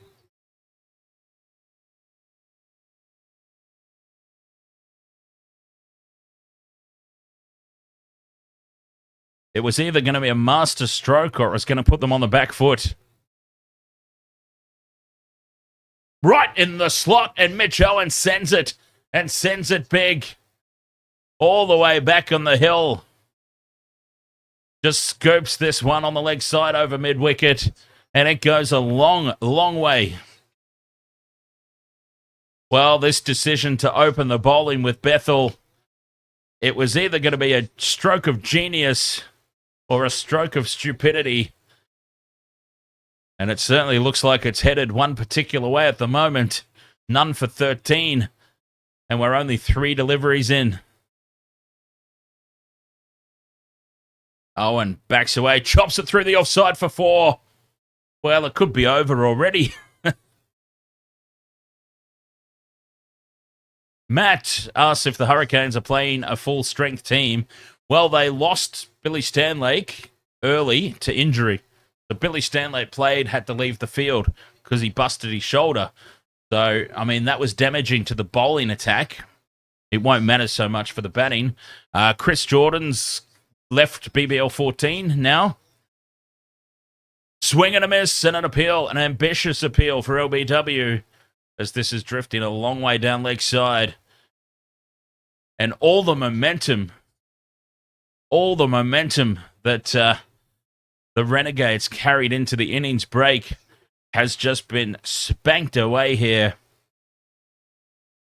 by Mitch Owen. Swing and a miss at this one. And it just pops up. Yeah, that's the one, Matt.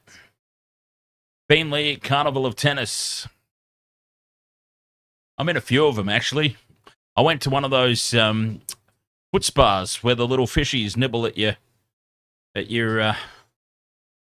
feet there. I actually didn't realize that I I didn't realize that I did so many videos for them.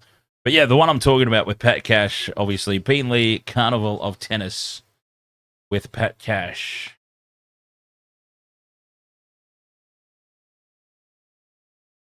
What a humongous first over. None for 17, the Hurricanes, and Mitch Owen, more specifically, off to a blinding start.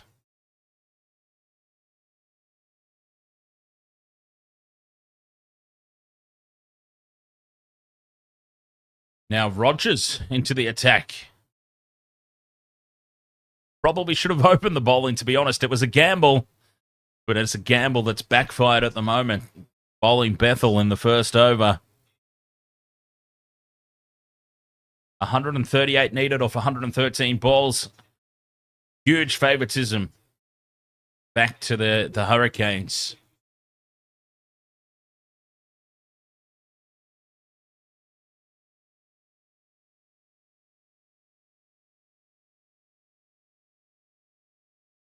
Rogers starts with a dot.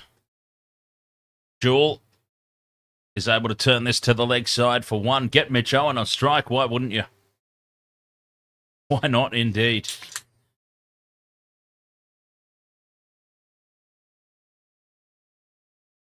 Top W.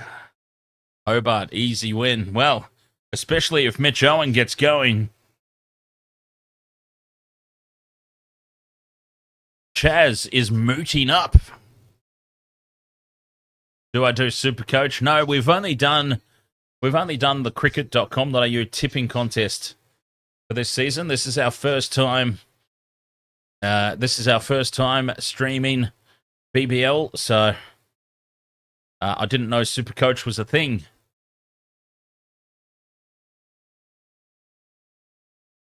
Hunter Gray, I go for the Brisbane Heat.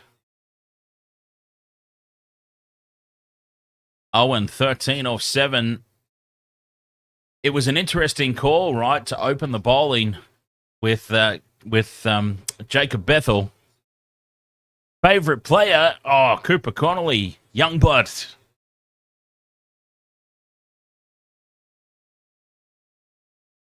Big fan. Swing and a miss of this. Jewel takes off. Favourite player for the Heat.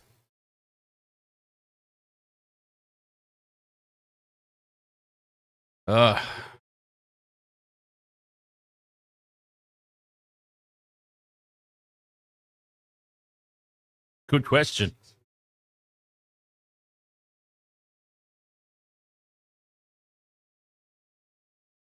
Yeah, very good question.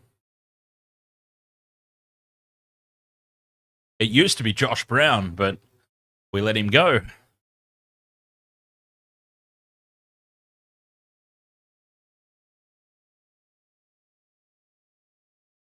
Good over this one from Rogers. Just the 2 runs from it.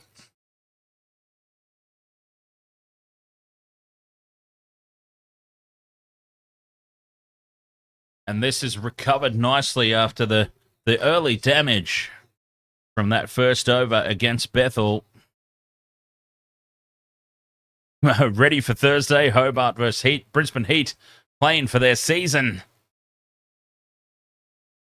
In the remaining games, I am not, by any stretch of the imagination, ready for it. End of the over, a great one for the Renegades, a great one from Rogers. It's none for 19. 2 overs gone. Just 2 runs from it. Much better bowling. The experiment of Jacob Bethel to open the bowling certainly did not work out. It'll be interesting to see who they turn to bowl this third over. I can tell you who it is. It's Fergus O'Neill. Fergus O'Neill.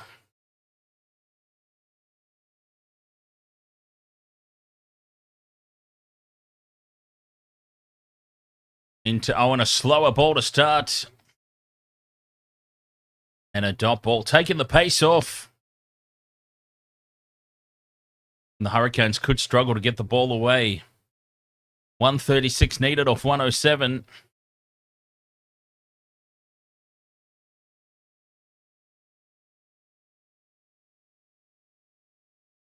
I'm a very hard taskmaster when it comes to my own team.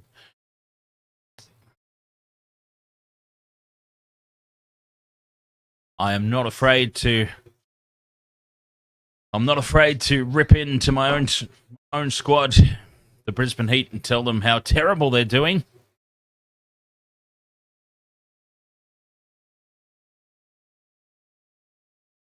Two dot balls to start. Owen gets this one in the swinging arc, and he gets just enough on it. Over the top of the man out there, square on the leg side for 6. Well, the Renegades, they have got to get rid of Mitch Owen. 79 metres, square on the leg side, just over the top of the fielder there, leaping up, trying to take the catch.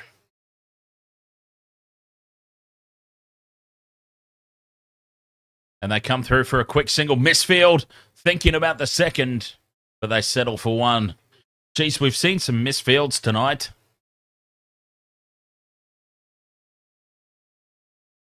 The quality of fielding has really been questionable at times.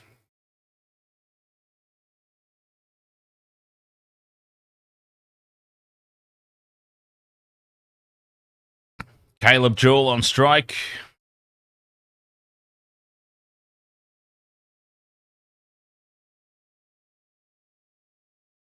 Dances down the pitch, gets the inside edge back onto the stumps, and he's out. Burgess O'Neill with the wicket, 1 for 26. Just what the doctor ordered here for the Renegades. Well, Caleb Jewell, he'd been starved of the strike early, and he's come out and tried to do too much here, advancing down the pitch. A cheeky inside edge, and it cleans up middle stump. Burgess O'Neill well bowled. 1 for 26. Is that the breakthrough that just opens the gate? We saw how quickly wickets fell when the Renegades were in bat. Didn't need to do it at all. Caleb Jewell, that's the thing. Mitch Owen charging along down the other end. Just take a single, get the form batsman on strike. A little crazy there. Charlie Wakeham, the new man in.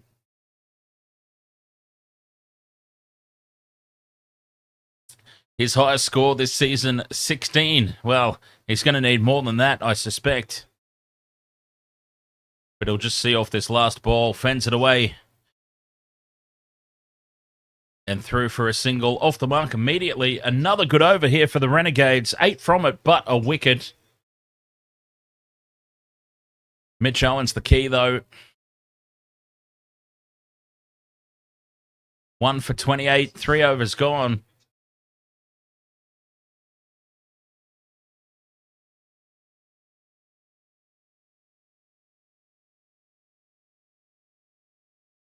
And Will Sutherland into the bowling attack. The final one of the power play.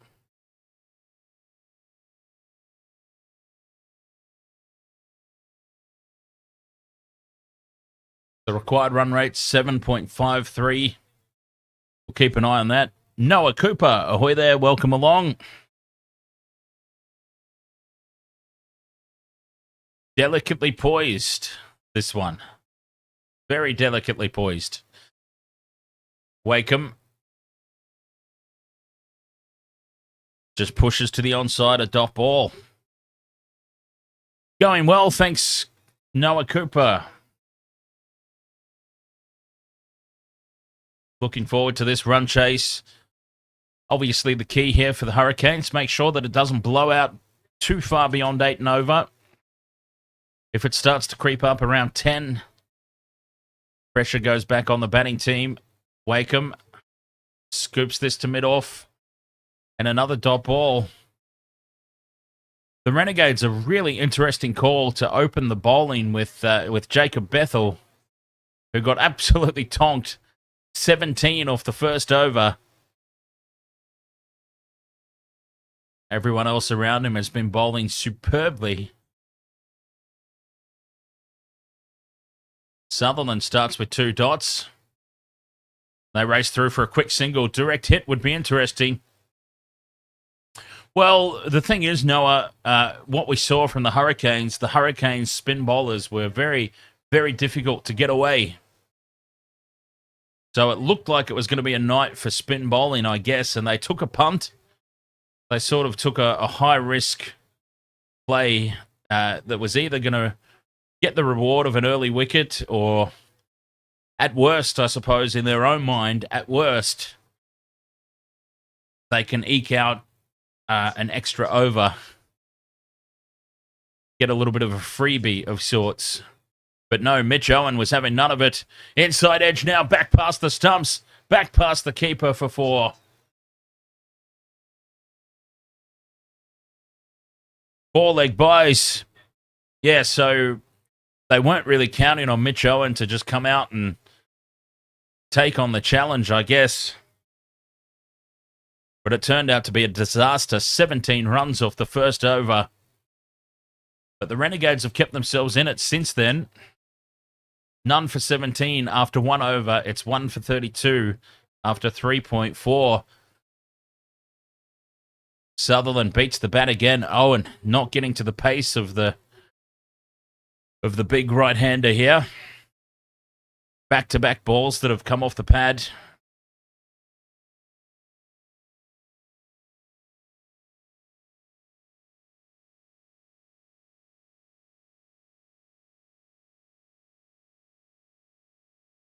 One for 32.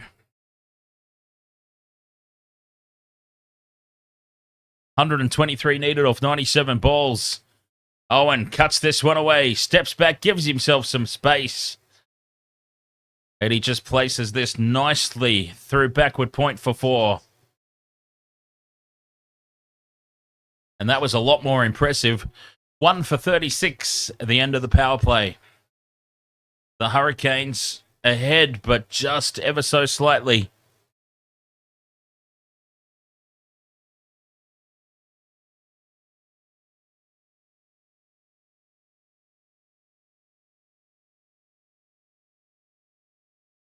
I wonder if Bethel gets another over.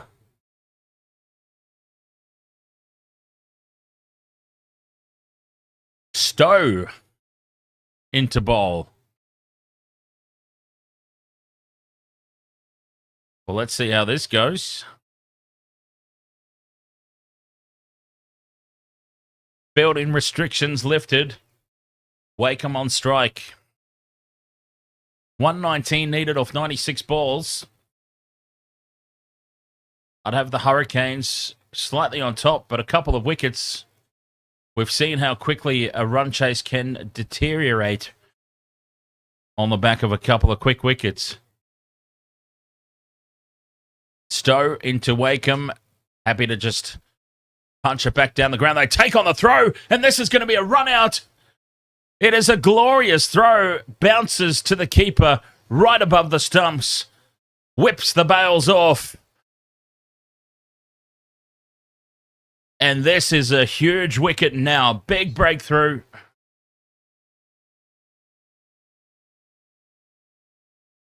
And if this is Mitch Owen diving at the keeper's end, and he is out by a long, long way, well, that is a crazy run out. Big, big turning point. Advantage, Renegades. Mitch Owen's gone. They can't afford that Mitch Owen run out. Why? The single was never there. The single was unnecessary. The required run rate is only 7.52 and over. They do not need to be doing crazy, crazy singles. And they've now lost Mitch Owen. That is a monster of a wicket. The Hurricanes are in trouble. 2 for 36. The only batsman out of the 3 that are out there so far that was making clean, consistent contact with the ball. is now back in the dugout. Nickel Chaudhry out to the crease.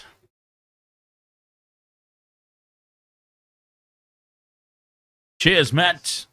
And appreciate you taking the time to look that up.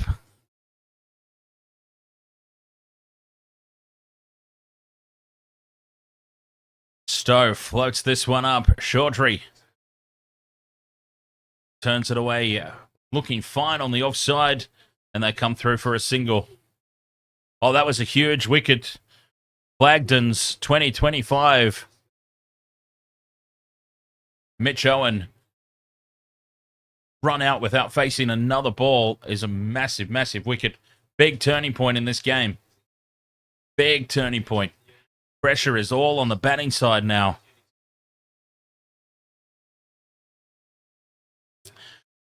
I mean, realistically, there should have been no pressure on this chase at all. Swing and a miss by Wakeham. A wicket, a single, and 2 dot balls off this over. That required run rate creeping out towards 8.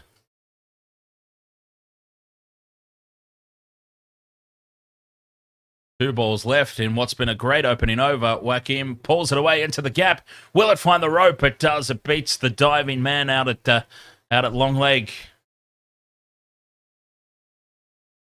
And a much-needed boundary.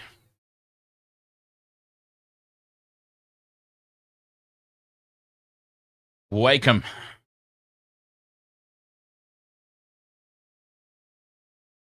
Finds the 4. Final delivery. It's still been a good over. Bangs it in a little shorter. And Wakeham kind of skews this one off the bottom of the bat. Down to long on for a single. So 6 runs and a wicket off that over. A run out. A crazy run out. A big wicket for the Renegades. The Hurricanes certainly not going to make it easy on themselves, it would seem. If Mitch Owen stayed out there, you get the feeling that they chase these down pretty quickly and pretty easily. So it can't really be overstated just how big that wicket was. Tomorrow, Adelaide Strikers versus the Sydney Sixers. The Strikers looking to keep their season alive. The Sixers already qualified for the finals. Bob says, when is Tim David coming in? Further down the order, I suspect. And when I say further down the order, I mean, obviously, right, because he's not out there, but specifically, probably in at 5 or 6. So if he's not coming in next, he'd be the one after, I dare say. Luke Sewell, ahoy there, mate. Welcome along.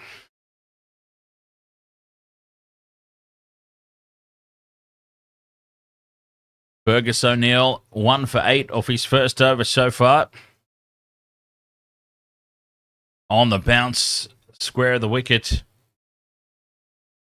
They almost had another one there. Got another wicket here, and I reckon this swings well in favour of the Renegades. This game is so delicately poised right now.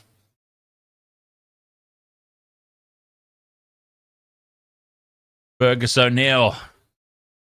Wakeham hangs the bat out, gets the under edge through to the keeper. On the bounce, though. No chance of a wicket. 2 for 42. 113 needed off 87. Now, that is just creeping out. The required run rate just creeping out towards 8 and over. Do you remember me? I changed my name. What did it used to be? Because if it's a new name, I'm obviously not going to know. Luke says the Hurricanes just need to relax, run a ball for a while. Absolutely. They had absolutely no need. Fortnight on top. Yes, I do remember that username.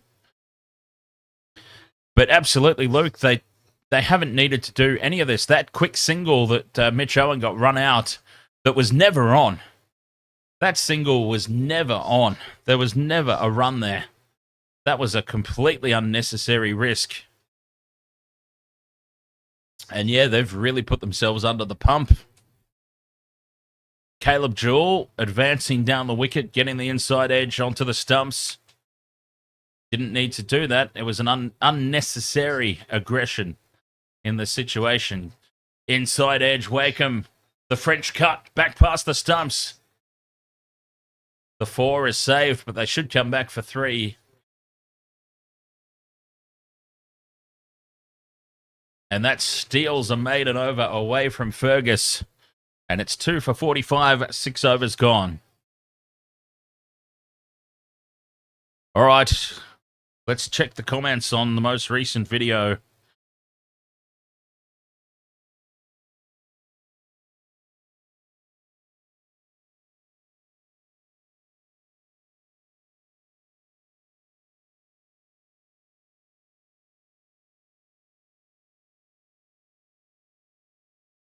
Well, what am I looking at? Oh, the ham and cheese comment. How the Stars are going to make the finals.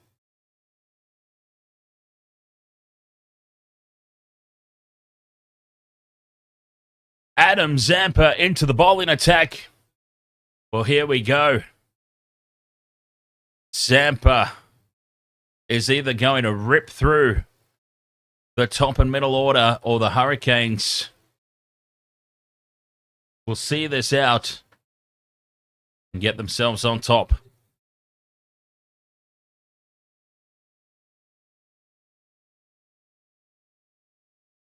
Nothing crazy needed here. 7.88 and over. Chaudhry gets down on one knee, sweeps it away just short of the man at square leg. Mix up, and a chance of a run out is missed at the keeper's end. Well, honestly, what is going on out there? Panic where panic is not necessary. And the Hurricanes are doing their absolute best to throw this game away. Miscommunication out in the middle and very nearly another run out. Zampa banks it in a little shorter. Wakeham pulls it out to that man at deep square leg again. Just a single. Well, this is all just completely unnecessary. Now, I do say, it's obviously very easy for me to stand here, not playing the game, and say it should be simple. They've just got to do this, that, and the other thing. There's a lot more pressure out there in the moment, of course. But, I mean, realistically, there should be no pressure on the Hurricanes here. They've already qualified for the finals, so they literally have nothing to lose. If they lose this game, it doesn't matter. They've still qualified. They obviously don't want to lose. Bob, thank you very much for the 65 roses. Cheers to Bob.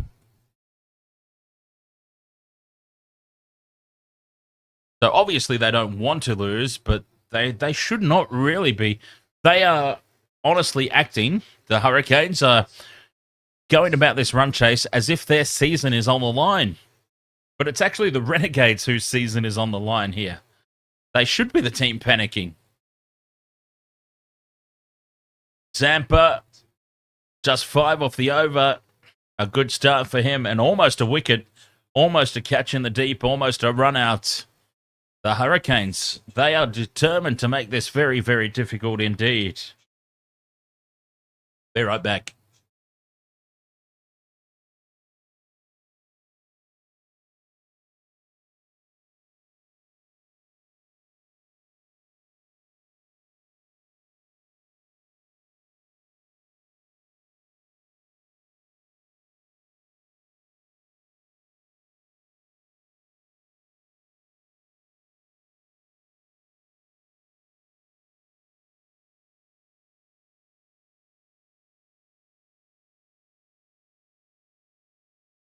Oh, here we go.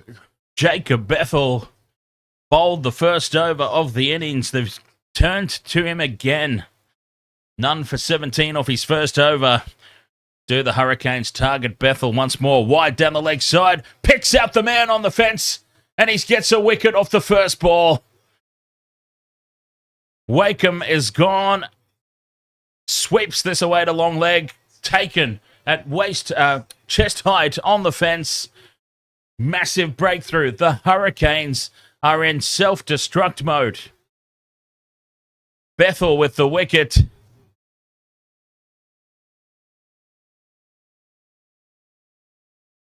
Well, this is incredible. They only need 8.18 and over. It was less than that in the overs prior to this. Punch some ones around. Look to push ones into twos every now and then. Dispatch the loose balls.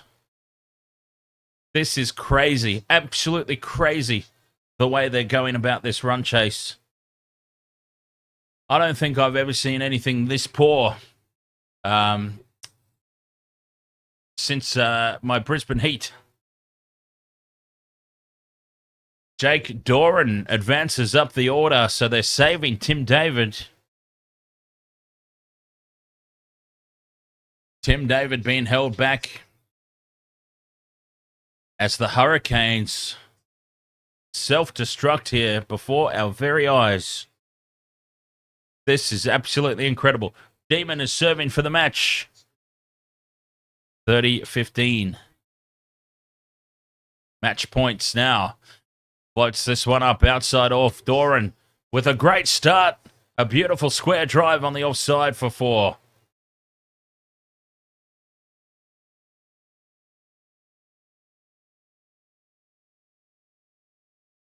Three for 54. He won! There you go. The Demon has won the tennis.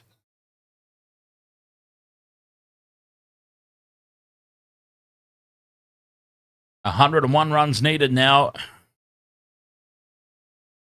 Doran happy to just push it down the ground for a single to long off. Smart play.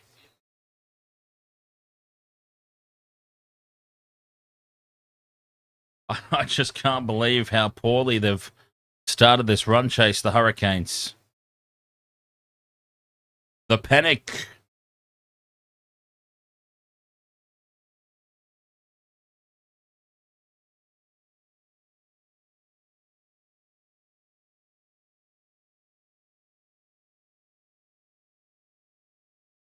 Bethel has recovered nicely after getting absolutely tonked in his first over.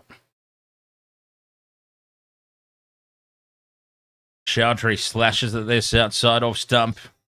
Can't make contact. A dot ball. Got the feeling this one's going to go down to the wire. Could have a good finish to this one. Chowdhury turns it to the leg side. There's no run here. Miscommunication again from the batsman. Oh. A direct hit would have had him. A direct hit would have been another run out. This is craziness. Blake, ahoy, mate. They are determined to throw this away. This is incredible. Bethel in again, drops it in short, lifted, uppishly played, but through the gap from Chowdhury for 4. 3 for 59, 8 overs gone. 96 needed off 72. I mean, it should still be a comfortable run chase from here. But geez, they're doing their best to make it hard, aren't they? Yeah, Blake, doing very well, thank you, mate. How are you? How was your New Year's? How's 2025 treating you so far? Looking forward to the... I'm just full of questions, aren't I? Full of questions tonight. Looking forward to the upcoming footy season. I sure am. Melbourne Storm have got it in the bag, I reckon.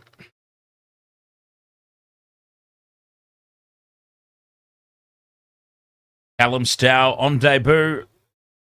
None for 6 off his first over.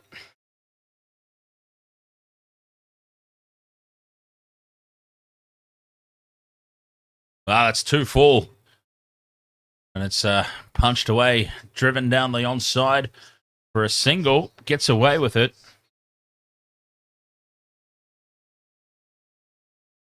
Yes, I am very excited, Blake, to bring my new setup, my new green screen setup to the rugby league streams. Looking forward to it. Stow, that's over waist height. Surely a no ball. They come through for a single. This will be interesting. These haven't really been called. A little bit of a chat between the umpires. Well, that is a mile over waist height.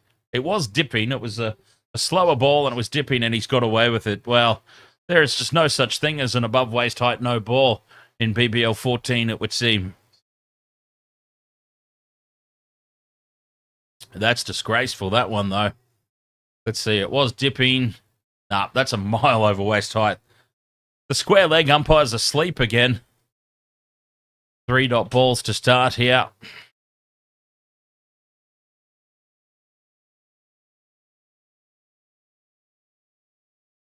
Tightens it up for a dot ball. Down.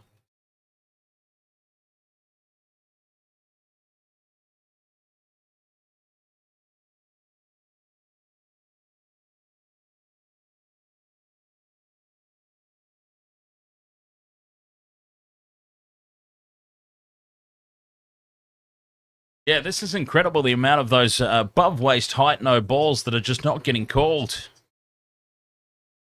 I can't make heads or tails out of it.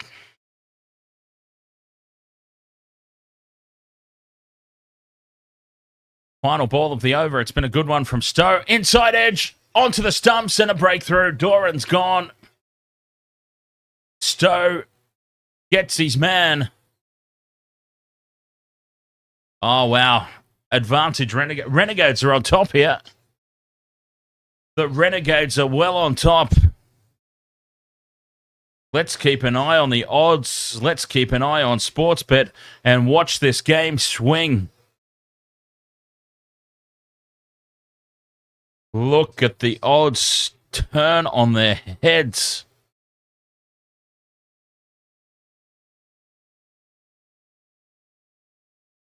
This has been absolutely amazing. 4 for 63. They are throwing this away here, the Hurricanes. They are throwing this away. Matthew Wade, can a cool, calm and collected head just compose things here for the Hurricanes. Matthew Wade, 130 not out, his highest score. Tim David still not out to bat. But the Renegades on top here. Chowdhury out to point for a single.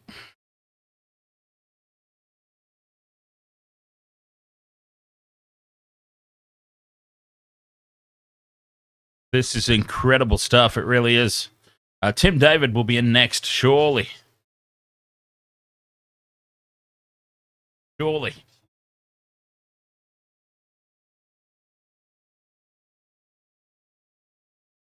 Fergus O'Neill, 1 for 12. Wade turns it to the leg side, but protection right there. That extra cover. Dot ball. Unbelievable. They only needed, they being the Hurricanes, this is how bad they've controlled this run chase. They needed just over 7.5 and over to win. Mitch Owen goes absolutely ballistic in the first over. They're none for 17 after 1 over. At that point, they're well on top. 17 off the first over. They've basically chewed off a free over with the start that Mitch Owen got them off to. And they've just done their absolute best to throw it away. They were so well positioned. And it suddenly just got so bad for them.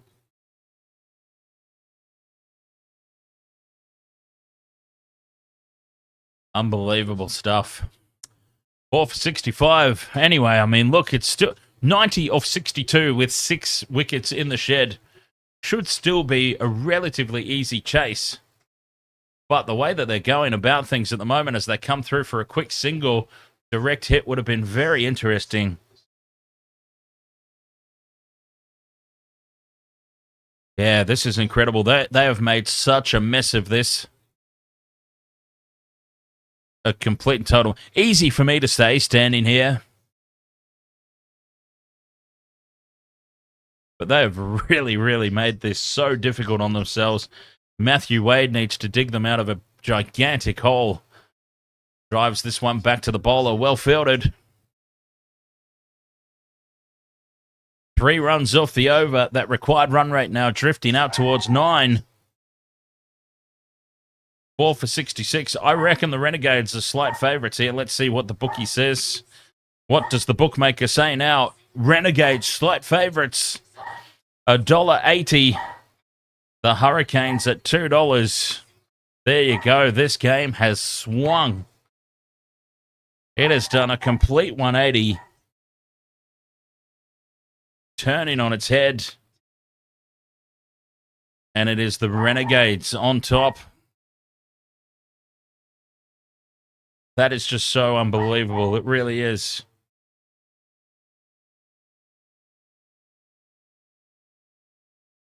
I mean, it hasn't even been all that sensational bowling either.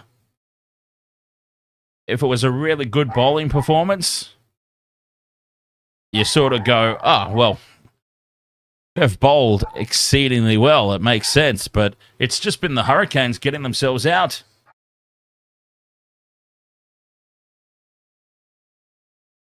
Incredible turn of events here.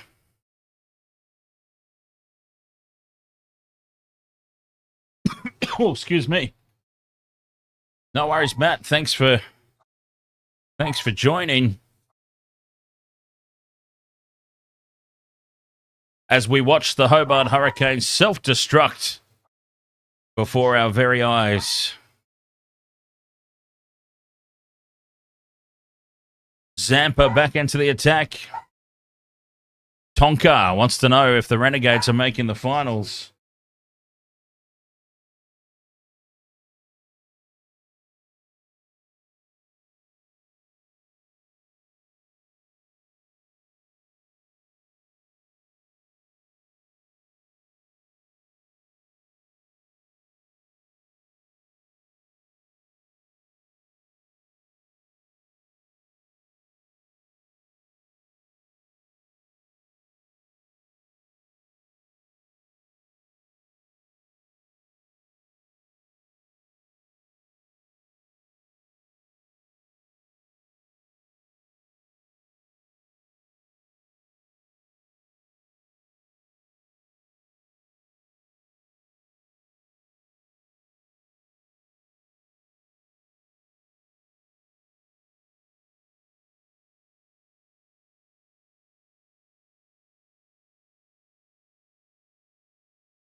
Sorry. Amazon delivery. 4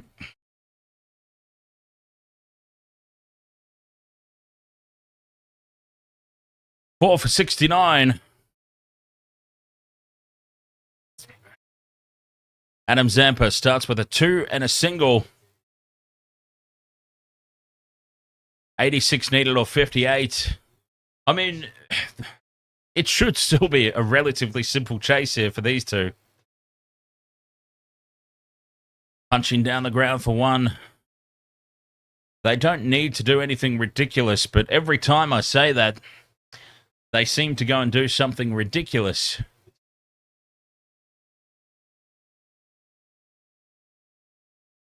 Raina is a cutie patootie, says Wakeham sold us. Oh, Wakeham's was one of the worst. Chowdhury sweeps this one away. Protection out there on the fence, just a single. Zampa goes to none for 10.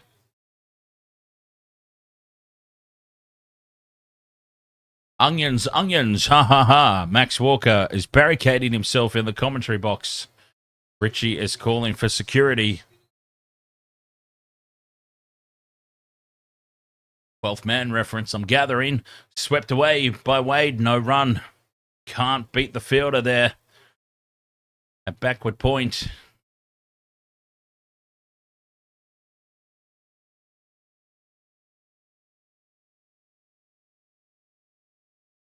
Zampa with the final ball of his second over. Wade sweeps again. Does get it past the circle this time, but a man out there on the fence. It should be AB1. It should be a very easy chase from here. I mean, Matthew Wade, surely an experienced campaigner. Tim David still to come in as that last line of protection.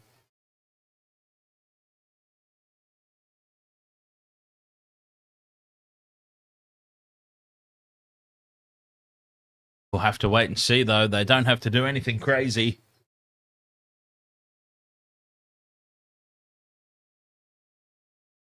I can't always see them all, Will. I'm sorry. Please don't take it personally if I don't always read every single comment. It's difficult to get them all. But we'll find out, won't we, if Wade has got that dog in him. Sutherland into bowl. Wade. Beautiful shot to start the over. Powerfully hit through the offside. And starting with a 4 puts the pressure straight on the bowling team.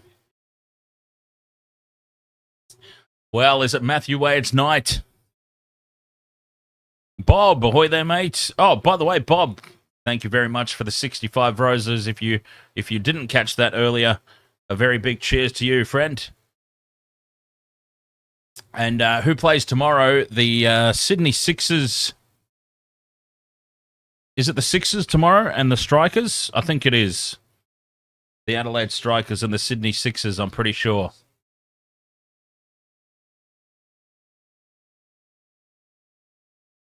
Will Main, some hit wicket later. I play it every night, so... By the way, anybody out there in the chat rooms that plays the mobile game Hit Wicket, I have started an alliance. Wasted World of Sports is the alliance name. So do feel free to come and join my team. Sutherland puts this one right in the slot, and Chowdhury just casually lifts it off the pads for 6. Well, here they come now, the Hurricanes. Enough nonsense. They've given the Renegades a little sniff, and they've decided to play normally now. 74 metres, square of the wicket on the leg side, 6 runs. The Horseman says Zampa over Webster in the Oz one-day international side. What happened to Adam Zampa to fall out of favour in the first place? That'd be my question.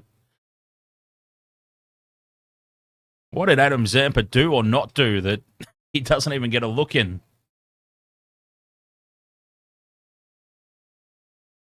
I suppose they've kind of got plenty of spinners, don't they? And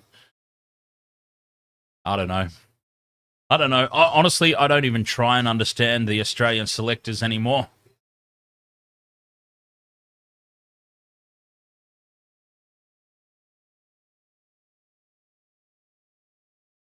I mean, it took them about 7 years before they finally dropped Mitch Marsh from the test squad. I always used to say it became a joke. It used to become a joke on my social media. I used to say, oh, Adam Zampa did get picked? Ah, well, great. That makes sense then.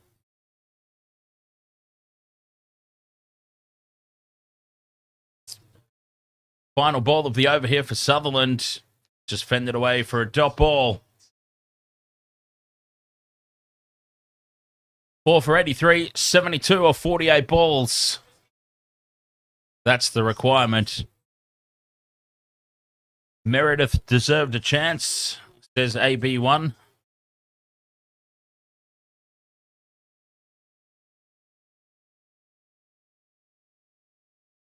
And I think everyone's having a laugh over Marnus.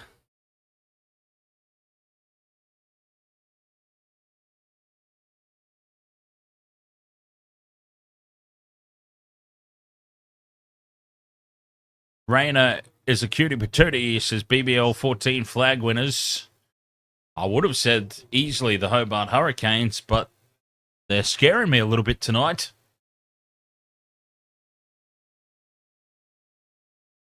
Wade on strike, punches down the ground, beats the bowler. They'll come through for one, and they push hard for a second. That's well run. We are seeing some common sense batting at last from the Hobart Hurricanes here.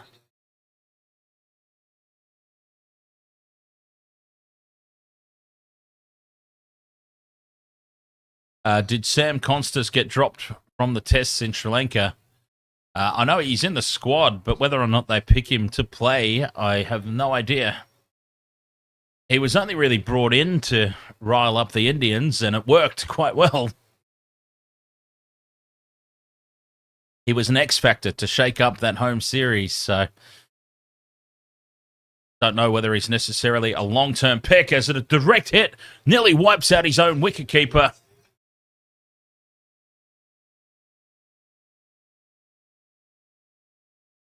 What a throw at the stumps. They've come through for a single. Chowdhury, 22 of 20. Wade, 11 of 12. Tim David, the last line of defense, still to come in. This is where Chris Jordan would have been valuable as well for the Hurricanes.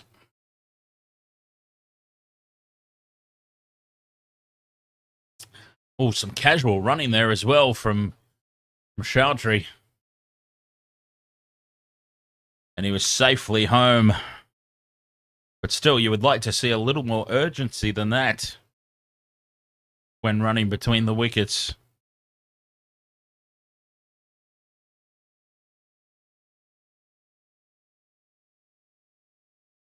That required run rate just drifting out beyond 9. 69 or 45, though, a power surge still up their sleeve.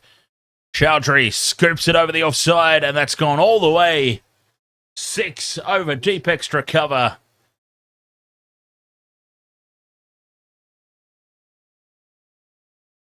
And this game now back in favour of the home side. Hurricanes wrestle back slight favouritism. Not even slight, says the bookies. Sportsbet have got the Hurricanes at $1.33 now, and the Renegades have blown back out to $3.25. But watch that change with a wicket.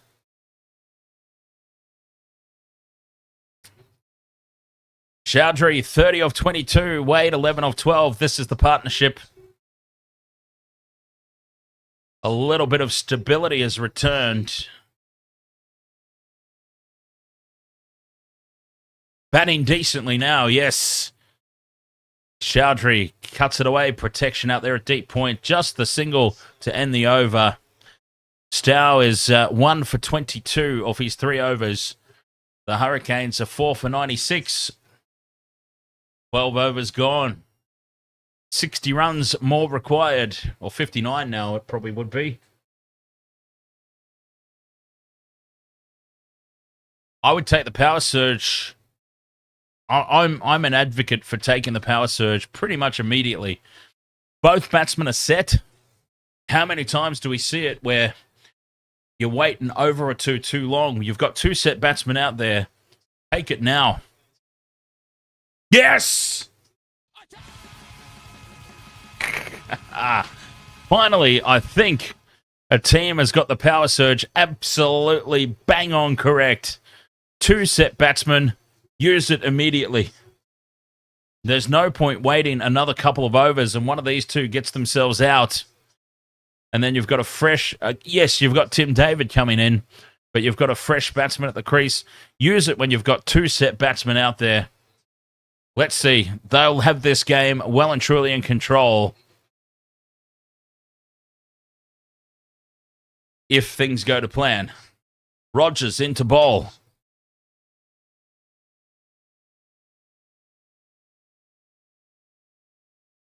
Here we go. Rogers to Chowdhury. Power surge. The key overs. Chowdhury advances. Top edges and away for 4. Good start for the Hurricanes. Charges down the wicket. Rogers bangs it in short, and it flies away off the top edge. Michelle, ahoy. Can't help but notice no extra O's, and it's A-OK.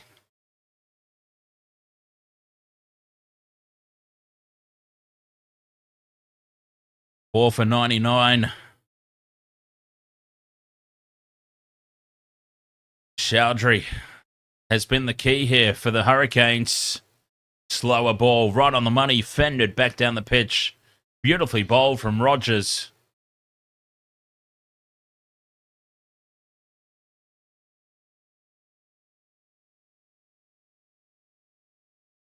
Yeah, the Red Knight 47 says, what's happened? Looking pretty tight. Thought the Hurricanes were going to smash, and the Hurricanes should have smashed. None for 17 off the first over. Should have made it a very, very comfortable chase. They've made it very difficult on themselves, but they seem like they're on top now. Chowdhury looks to hook this one away. Edges back into his own face, and they come through for a single. Matthew Wade running to the danger end there. It was his call. Chowdhury had no idea where the ball was. And some casual running again, but I think he's home safely here, Chowdhury.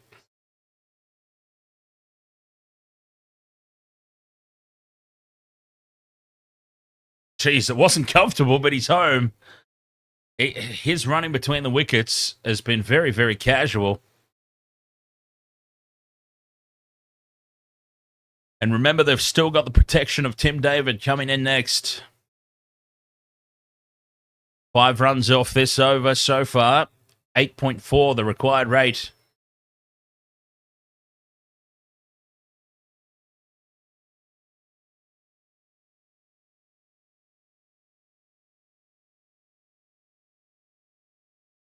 Slower ball. Just back of the length. Wade pulls it away for 1.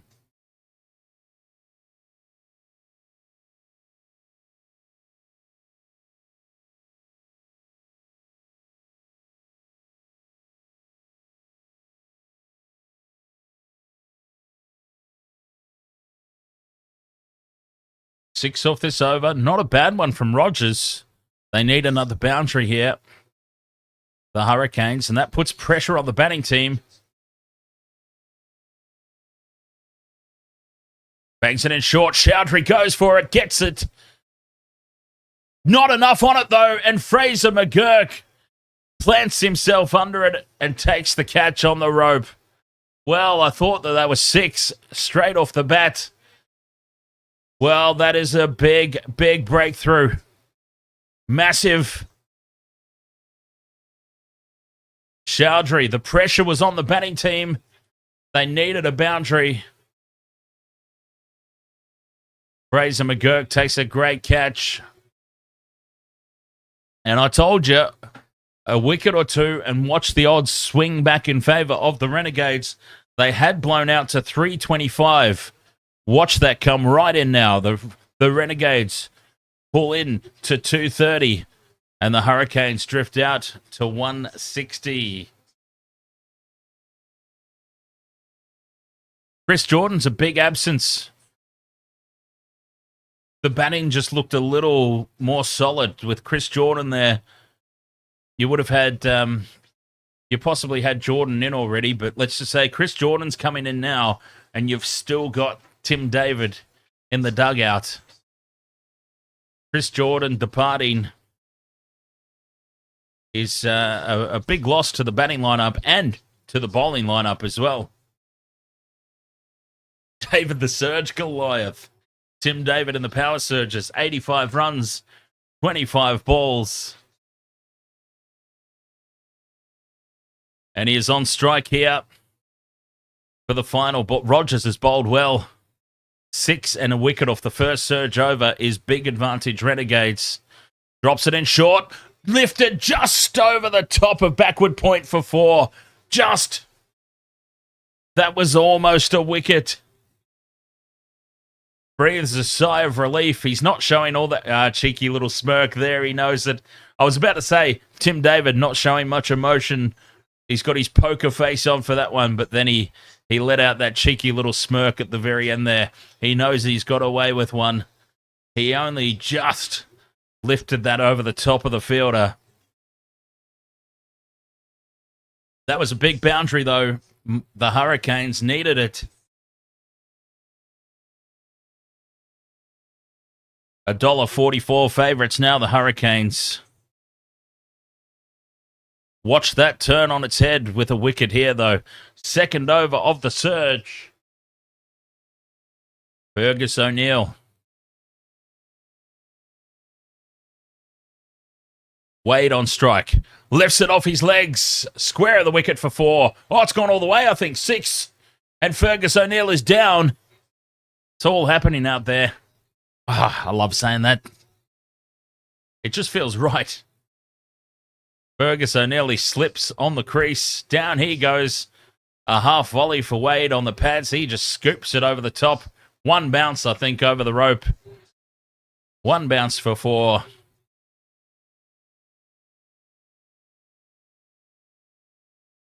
Just shy of the 6. Still, it's a good start. 4 off the first ball puts pressure on the bowler.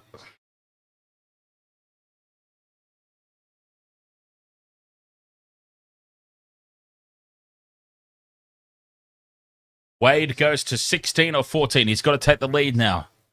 Goes again. This is a bigger one. It's 6, is it? Yes, it's into the stands. Matthew Wade, after the wicket of Chowdhury, has decided it's my turn to pick up the lead role. And the protection of Tim David down the other end. 76 metres. It's big advantage now. Back to the Hurricanes. What a seesawing all game this has been. Wade advances, drills it straight to mid-off. No run.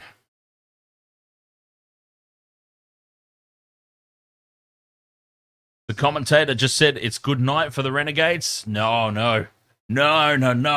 Who said it? Who is the commentator that we need to send hate mail to? Well, not hate mail, but nasty, borderline hate mail. Borderline hate mail. Chop down the field again. Matthew Wade gets it this time. A little straighter. Beats the man at mid-off. And through for another boundary. This is the big over. This is the big over that was needed.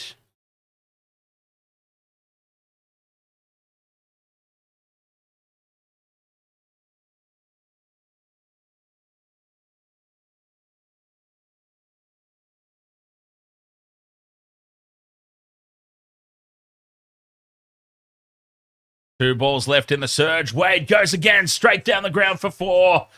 Well, this is a monster over now. They will walk out of this power surge potentially requiring less than running over.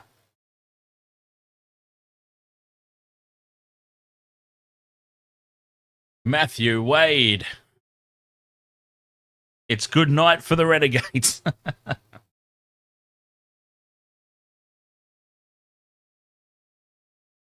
Final ball of the power surge. Wide down the leg side. Did it take the pad? 28 runs off the power surge. A wicket. What looked like a big wicket at the time.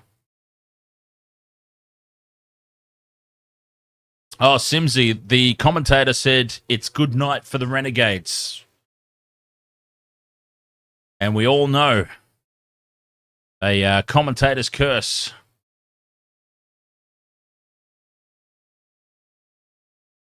The old commentator's curse. But it seems like Matt Wade has broken the commentator's curse. As the Hurricanes now 32 of 30 balls. Adam Zampa.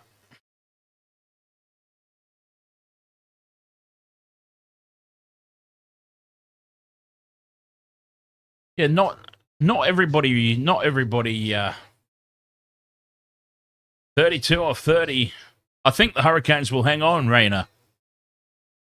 Absolutely.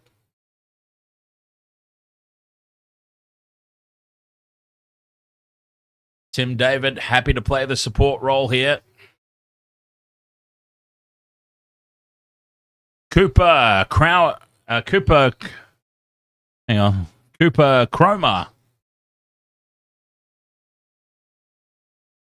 Ahoy, mate. Welcome back. It all went a little bit haywire, didn't it, in the end for the Renegades? Their season is on life support right now. Zampa to Wade. Wade happy to just push it out for a single.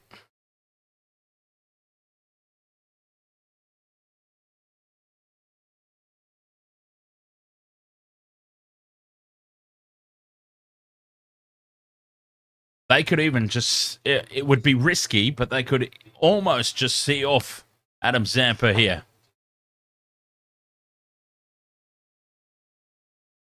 And still get the job done. David is squared up. Just gets the bat down on that one. It would have been Plumsky's LBW.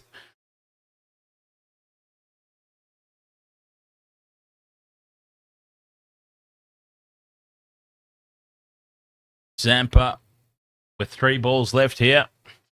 David advances down the pitch. Drives it down to long off for a single.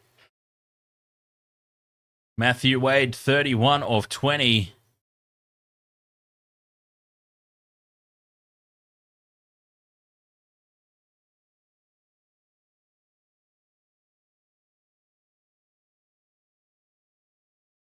$15.4 gone. Reverse sweep, unnecessary stuff, but top edges it through the gap. I'm probably being harsh saying it was a top edge, but still it was unnecessarily uppishly played. Safely into the gap though, and that's 4. Boy, hearts were in mouths there for Hurricane supporters everywhere. Matthew Wade pulling out the reverse sweep.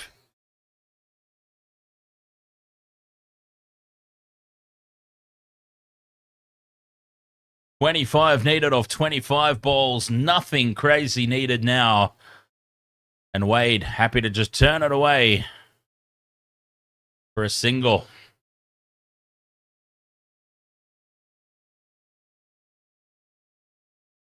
Eight from that over.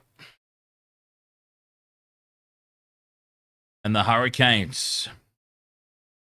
Some scary moments there.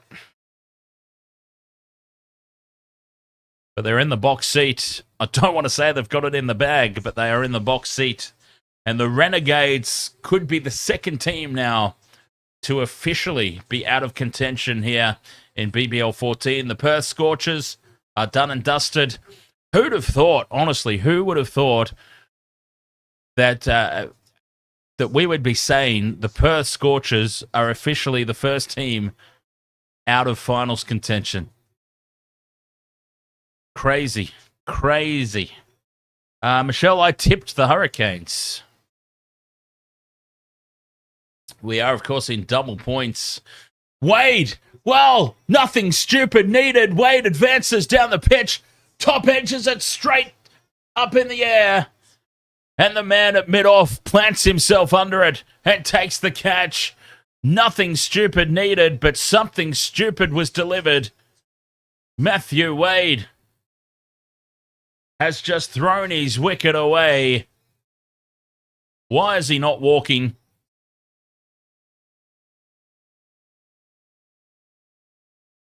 Taken on the circle at mid-off, and the Renegades are still alive.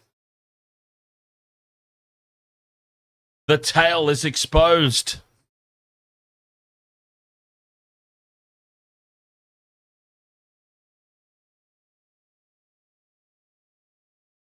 The tail is exposed.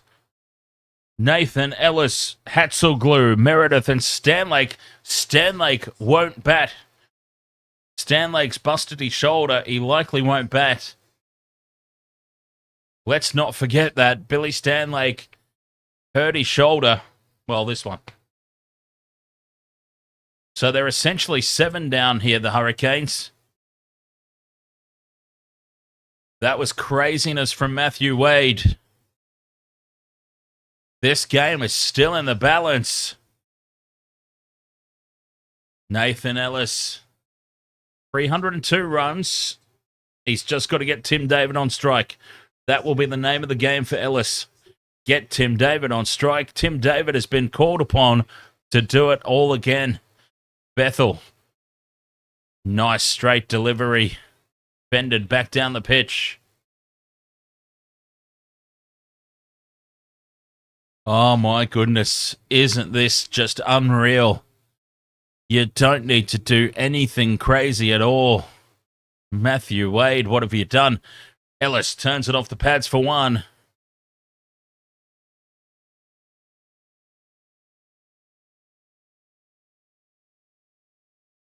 "24 of 22 now becomes 23 of 21. Oh, I'm sorry, Jack. Should I do some mime commentary? Would that be better? Silent commentary, all just by miming the actions.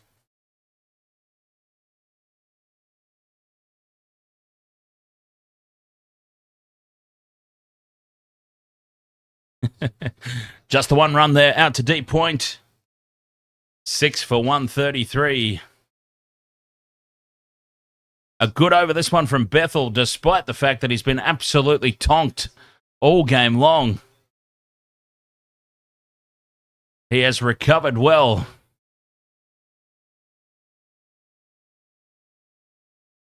Two runs off this over and a crucial wicket.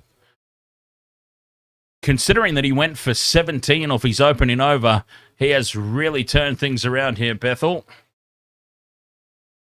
Final ball of the over, and Ellis just punches it back down to long on, for a single. 6 for 134. Well, they had this it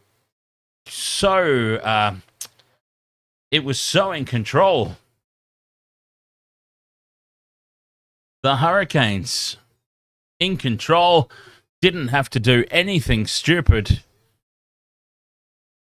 Matthew Wade, boy, would he love his time over again there. That decision to take on the first delivery. I mean, obviously, if he gets hold of it and it goes for 6, it's a masterstroke.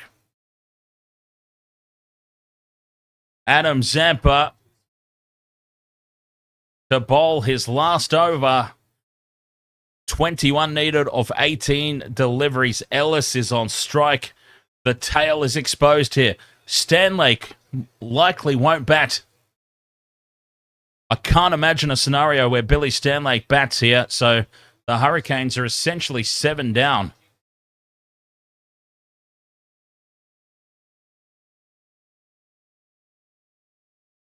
Billy Stanley cannot bat with one arm. Zampa to Ellis. Ellis backs up in the crease. And they've given him a single. Zampa's furious. Adam Zampa's furious at that delivery. A gift single down the ground to bring Tim David on strike.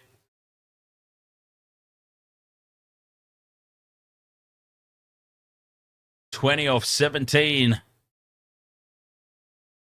And the last thing in the world the Renegades and Zampa wanted was for Tim David to get on strike.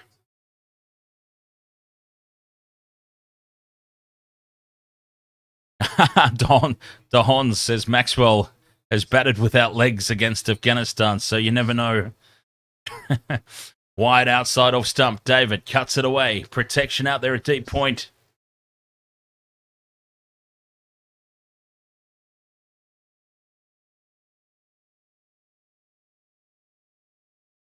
Now there's an interesting take on things. Can he have a batter and he just runs? Probably not, but it's a nice idea.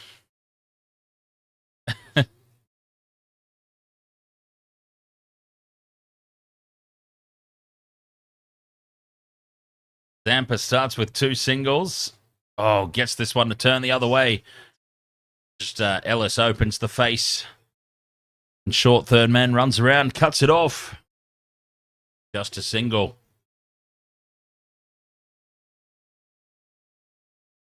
18 runs needed or 15 balls there.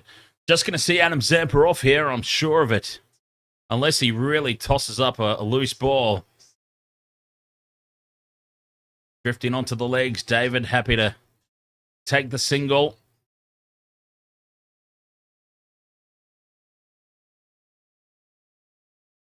Oh, there's arguments going on in the chat room. I don't know what is being argued, but whenever I see the old, how many premierships does your team have? I know that something ferocious is going on in the chat. Fuller ball. Ellis looks to drive back down the ground. A dot ball. Adam Zampa doing the job at the moment. Oh, can you imagine a wicket here off this ball?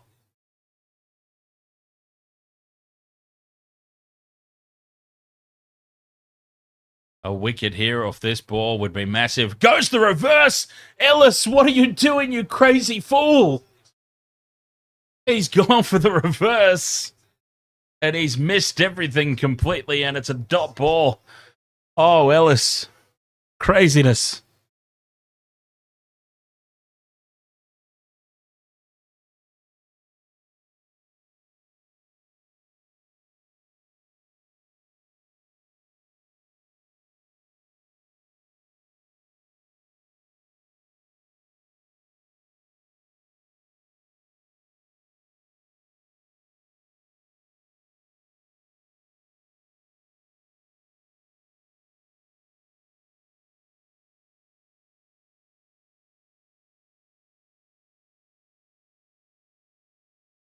Two overs to go. 17 runs required. Tim David wicket is probably all that stands between the Renegades and stealing this win. Tim David on strike. This could be the over. Callum Stowe, 1 for 22, in to bowl his last. Wide outside off stump. David chops it away into the gap. At least 2 runs here. They come back for the second.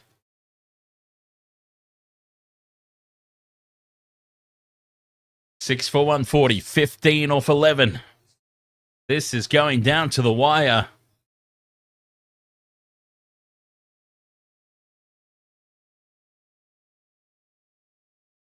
Tim David is the all-important batsman here.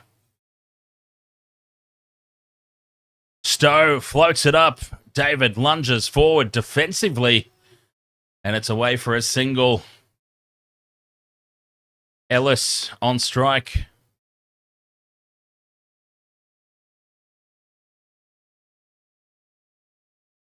They've got to watch their over rate here, the Renegades. You don't want to fall behind with 1 over to go. So they're obviously quite comfortably ahead.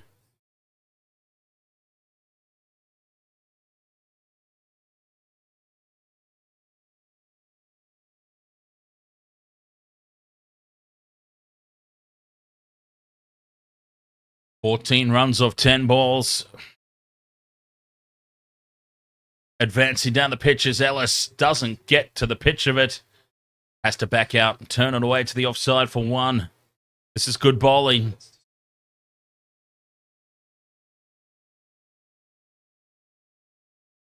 Tim David just needs 1 big hit here. 13 off 9. Does he go all or nothing? Does he take on Stowe? Is he eyeing off this over, or does he want to send it to the last? Floats this one up, a full toss, driven down the ground. There is protection down there, and it beats him to the rope. Poor bowling, dispatched, and the fielder's also hurt himself. Tim David, is he going to do it again? 9 runs off 8. Stowe just gets it a little wrong. Centimetres wrong.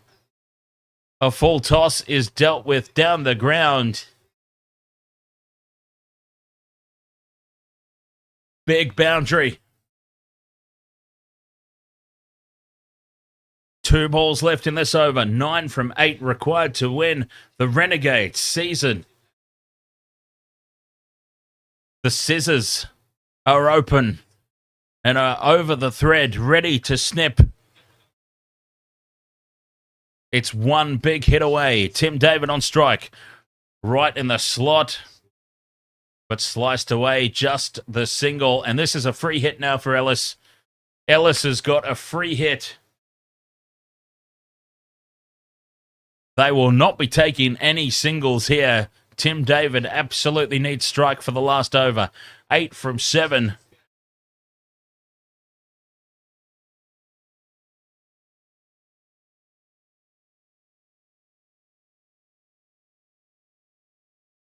Final ball of the 19th over. Ellis, has he got a 6 or a 4 in him?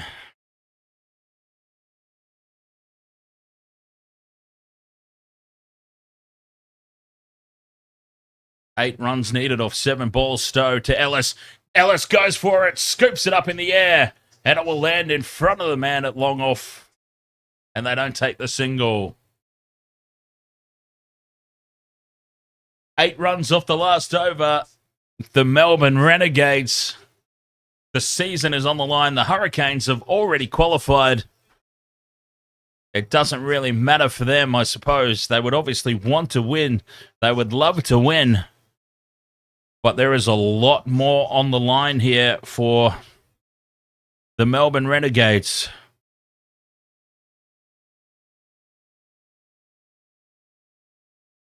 Tom Rogers, 1 for 12 off his 2 overs so far. Tom Rogers versus Tim David.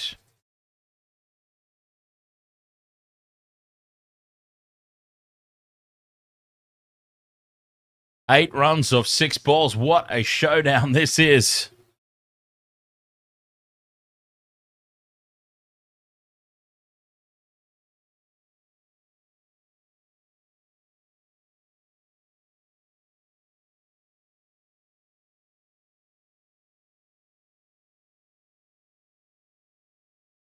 The BBL 14 just continues to deliver.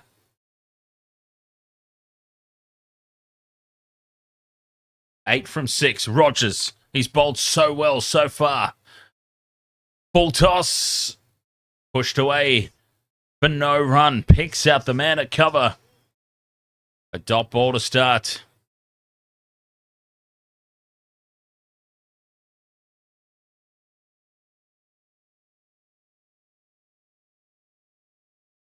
The whole cricket thing has been a new experience. It's a whole new crowd.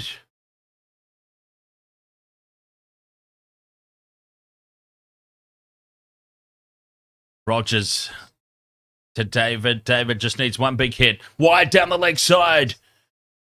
Arms go out. It's called.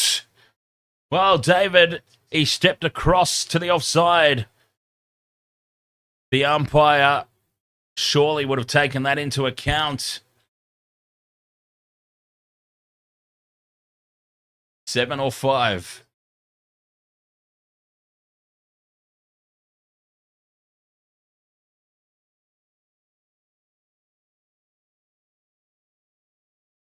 Right, Depeche, ahoy there, mate. Who will win best batsman of this league this year? David Warner's the top run scorer, so he's got to be up there in the conversation. Swing and a miss! Big appeal for LBW. Rogers wants the review. Rogers immediately calls for the review.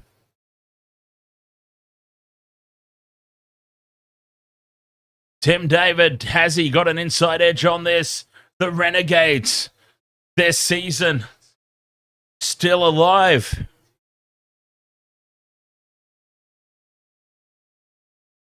This could be the game in the balance.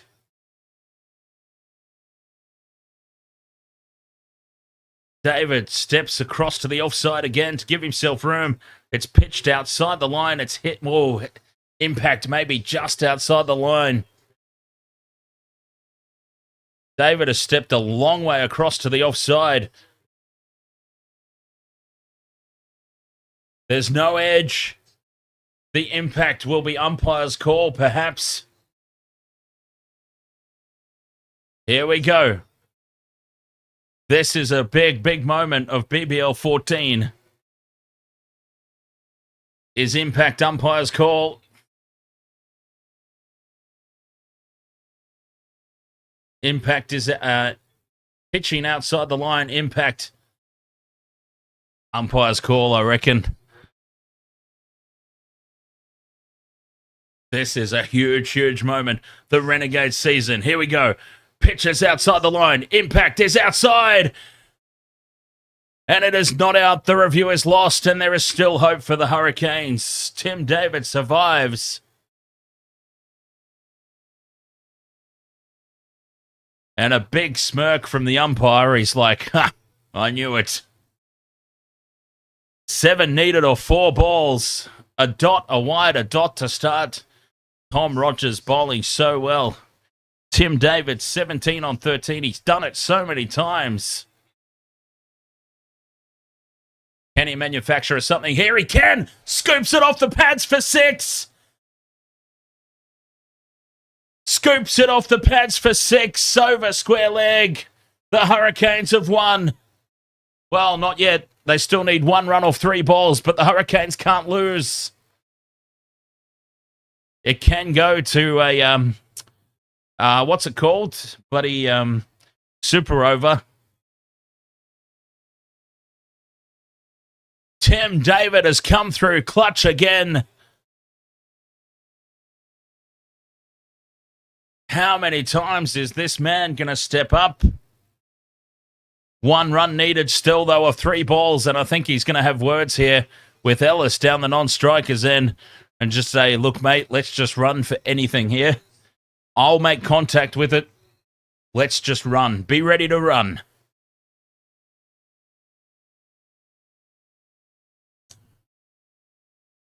One run needed off 3 balls. The Hurricanes have left it to the last minute. The Renegades, their season was gone. It was back again. It was gone. It was back again. It's gone again. Rogers, can he pull off a miracle? Driven down the ground, beats the diving man at mid-on. And that is the game. And the Renegade season is over. The thread officially cut now. And the Hurricanes move to the top of the table. Talk about making a complete mess of it, though. They should have won that game so easily. They should have dictated that run chase from start to finish. They very nearly threw it away. Tim David's just gone up to the umpire and said, good call, mate. Good call on that LB. The Hobart Hurricanes win with 2 balls to spare by 4 wickets. Basically 3 wickets, because I'm sure Billy Stanlake would not have come out to bat. Whoa, everybody take a breath. Holy hell. The Hobart Hurricanes, Tim David again. How many times do we say it? Tim David, the man to save the day for the Hurricanes. And the Renegades join the Scorchers as the only 2 teams now without a chance of qualification for the finals. The Hurricanes move to the top of the table. What a game. BBL 14 has dished up so many classics, and this is now just another one for the list. So many times they've been runner-up, the Hurricanes. Well, twice. No, they're done, Will. They needed to win this one. The Scorchers and the Renegades are now officially out of contention.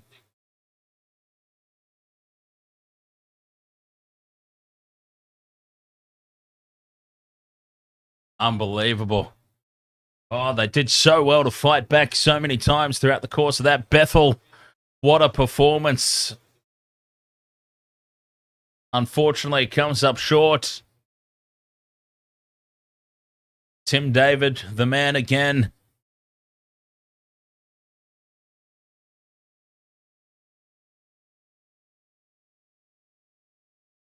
There we go. BBL standings. Hurricanes go to the top. They've qualified. Thunder in second place. They've qualified.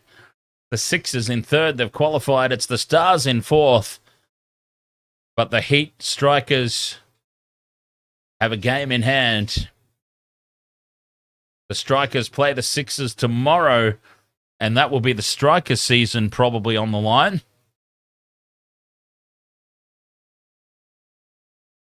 Wow. What a game. What a night. And Jacob Bethel, well done, young fella, but unfortunately, the Renegades, he saved their batting innings. Couldn't save the match, though. KFC player of the match, Jacob Bethel. And, jeez. I mean, that's probably fair. I don't have too many arguments about that, to be perfectly honest.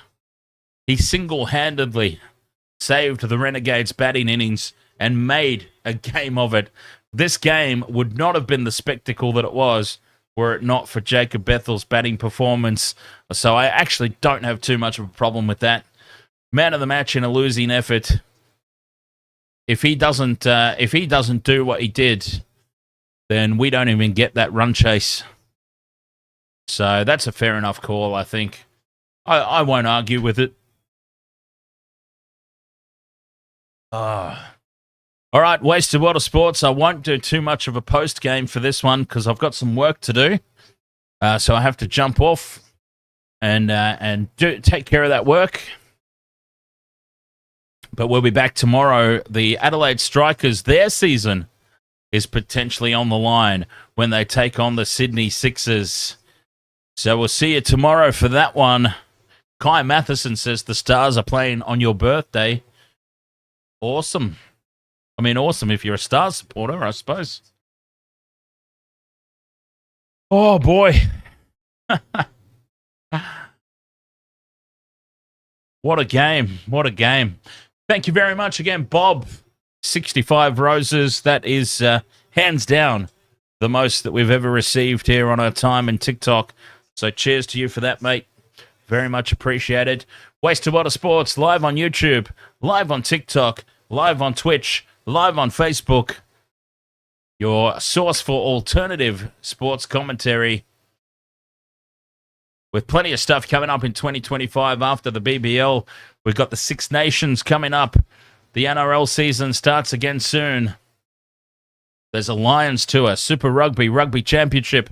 2025 is going to be huge. Catch you tomorrow. Thank you so much. Until then, cheers.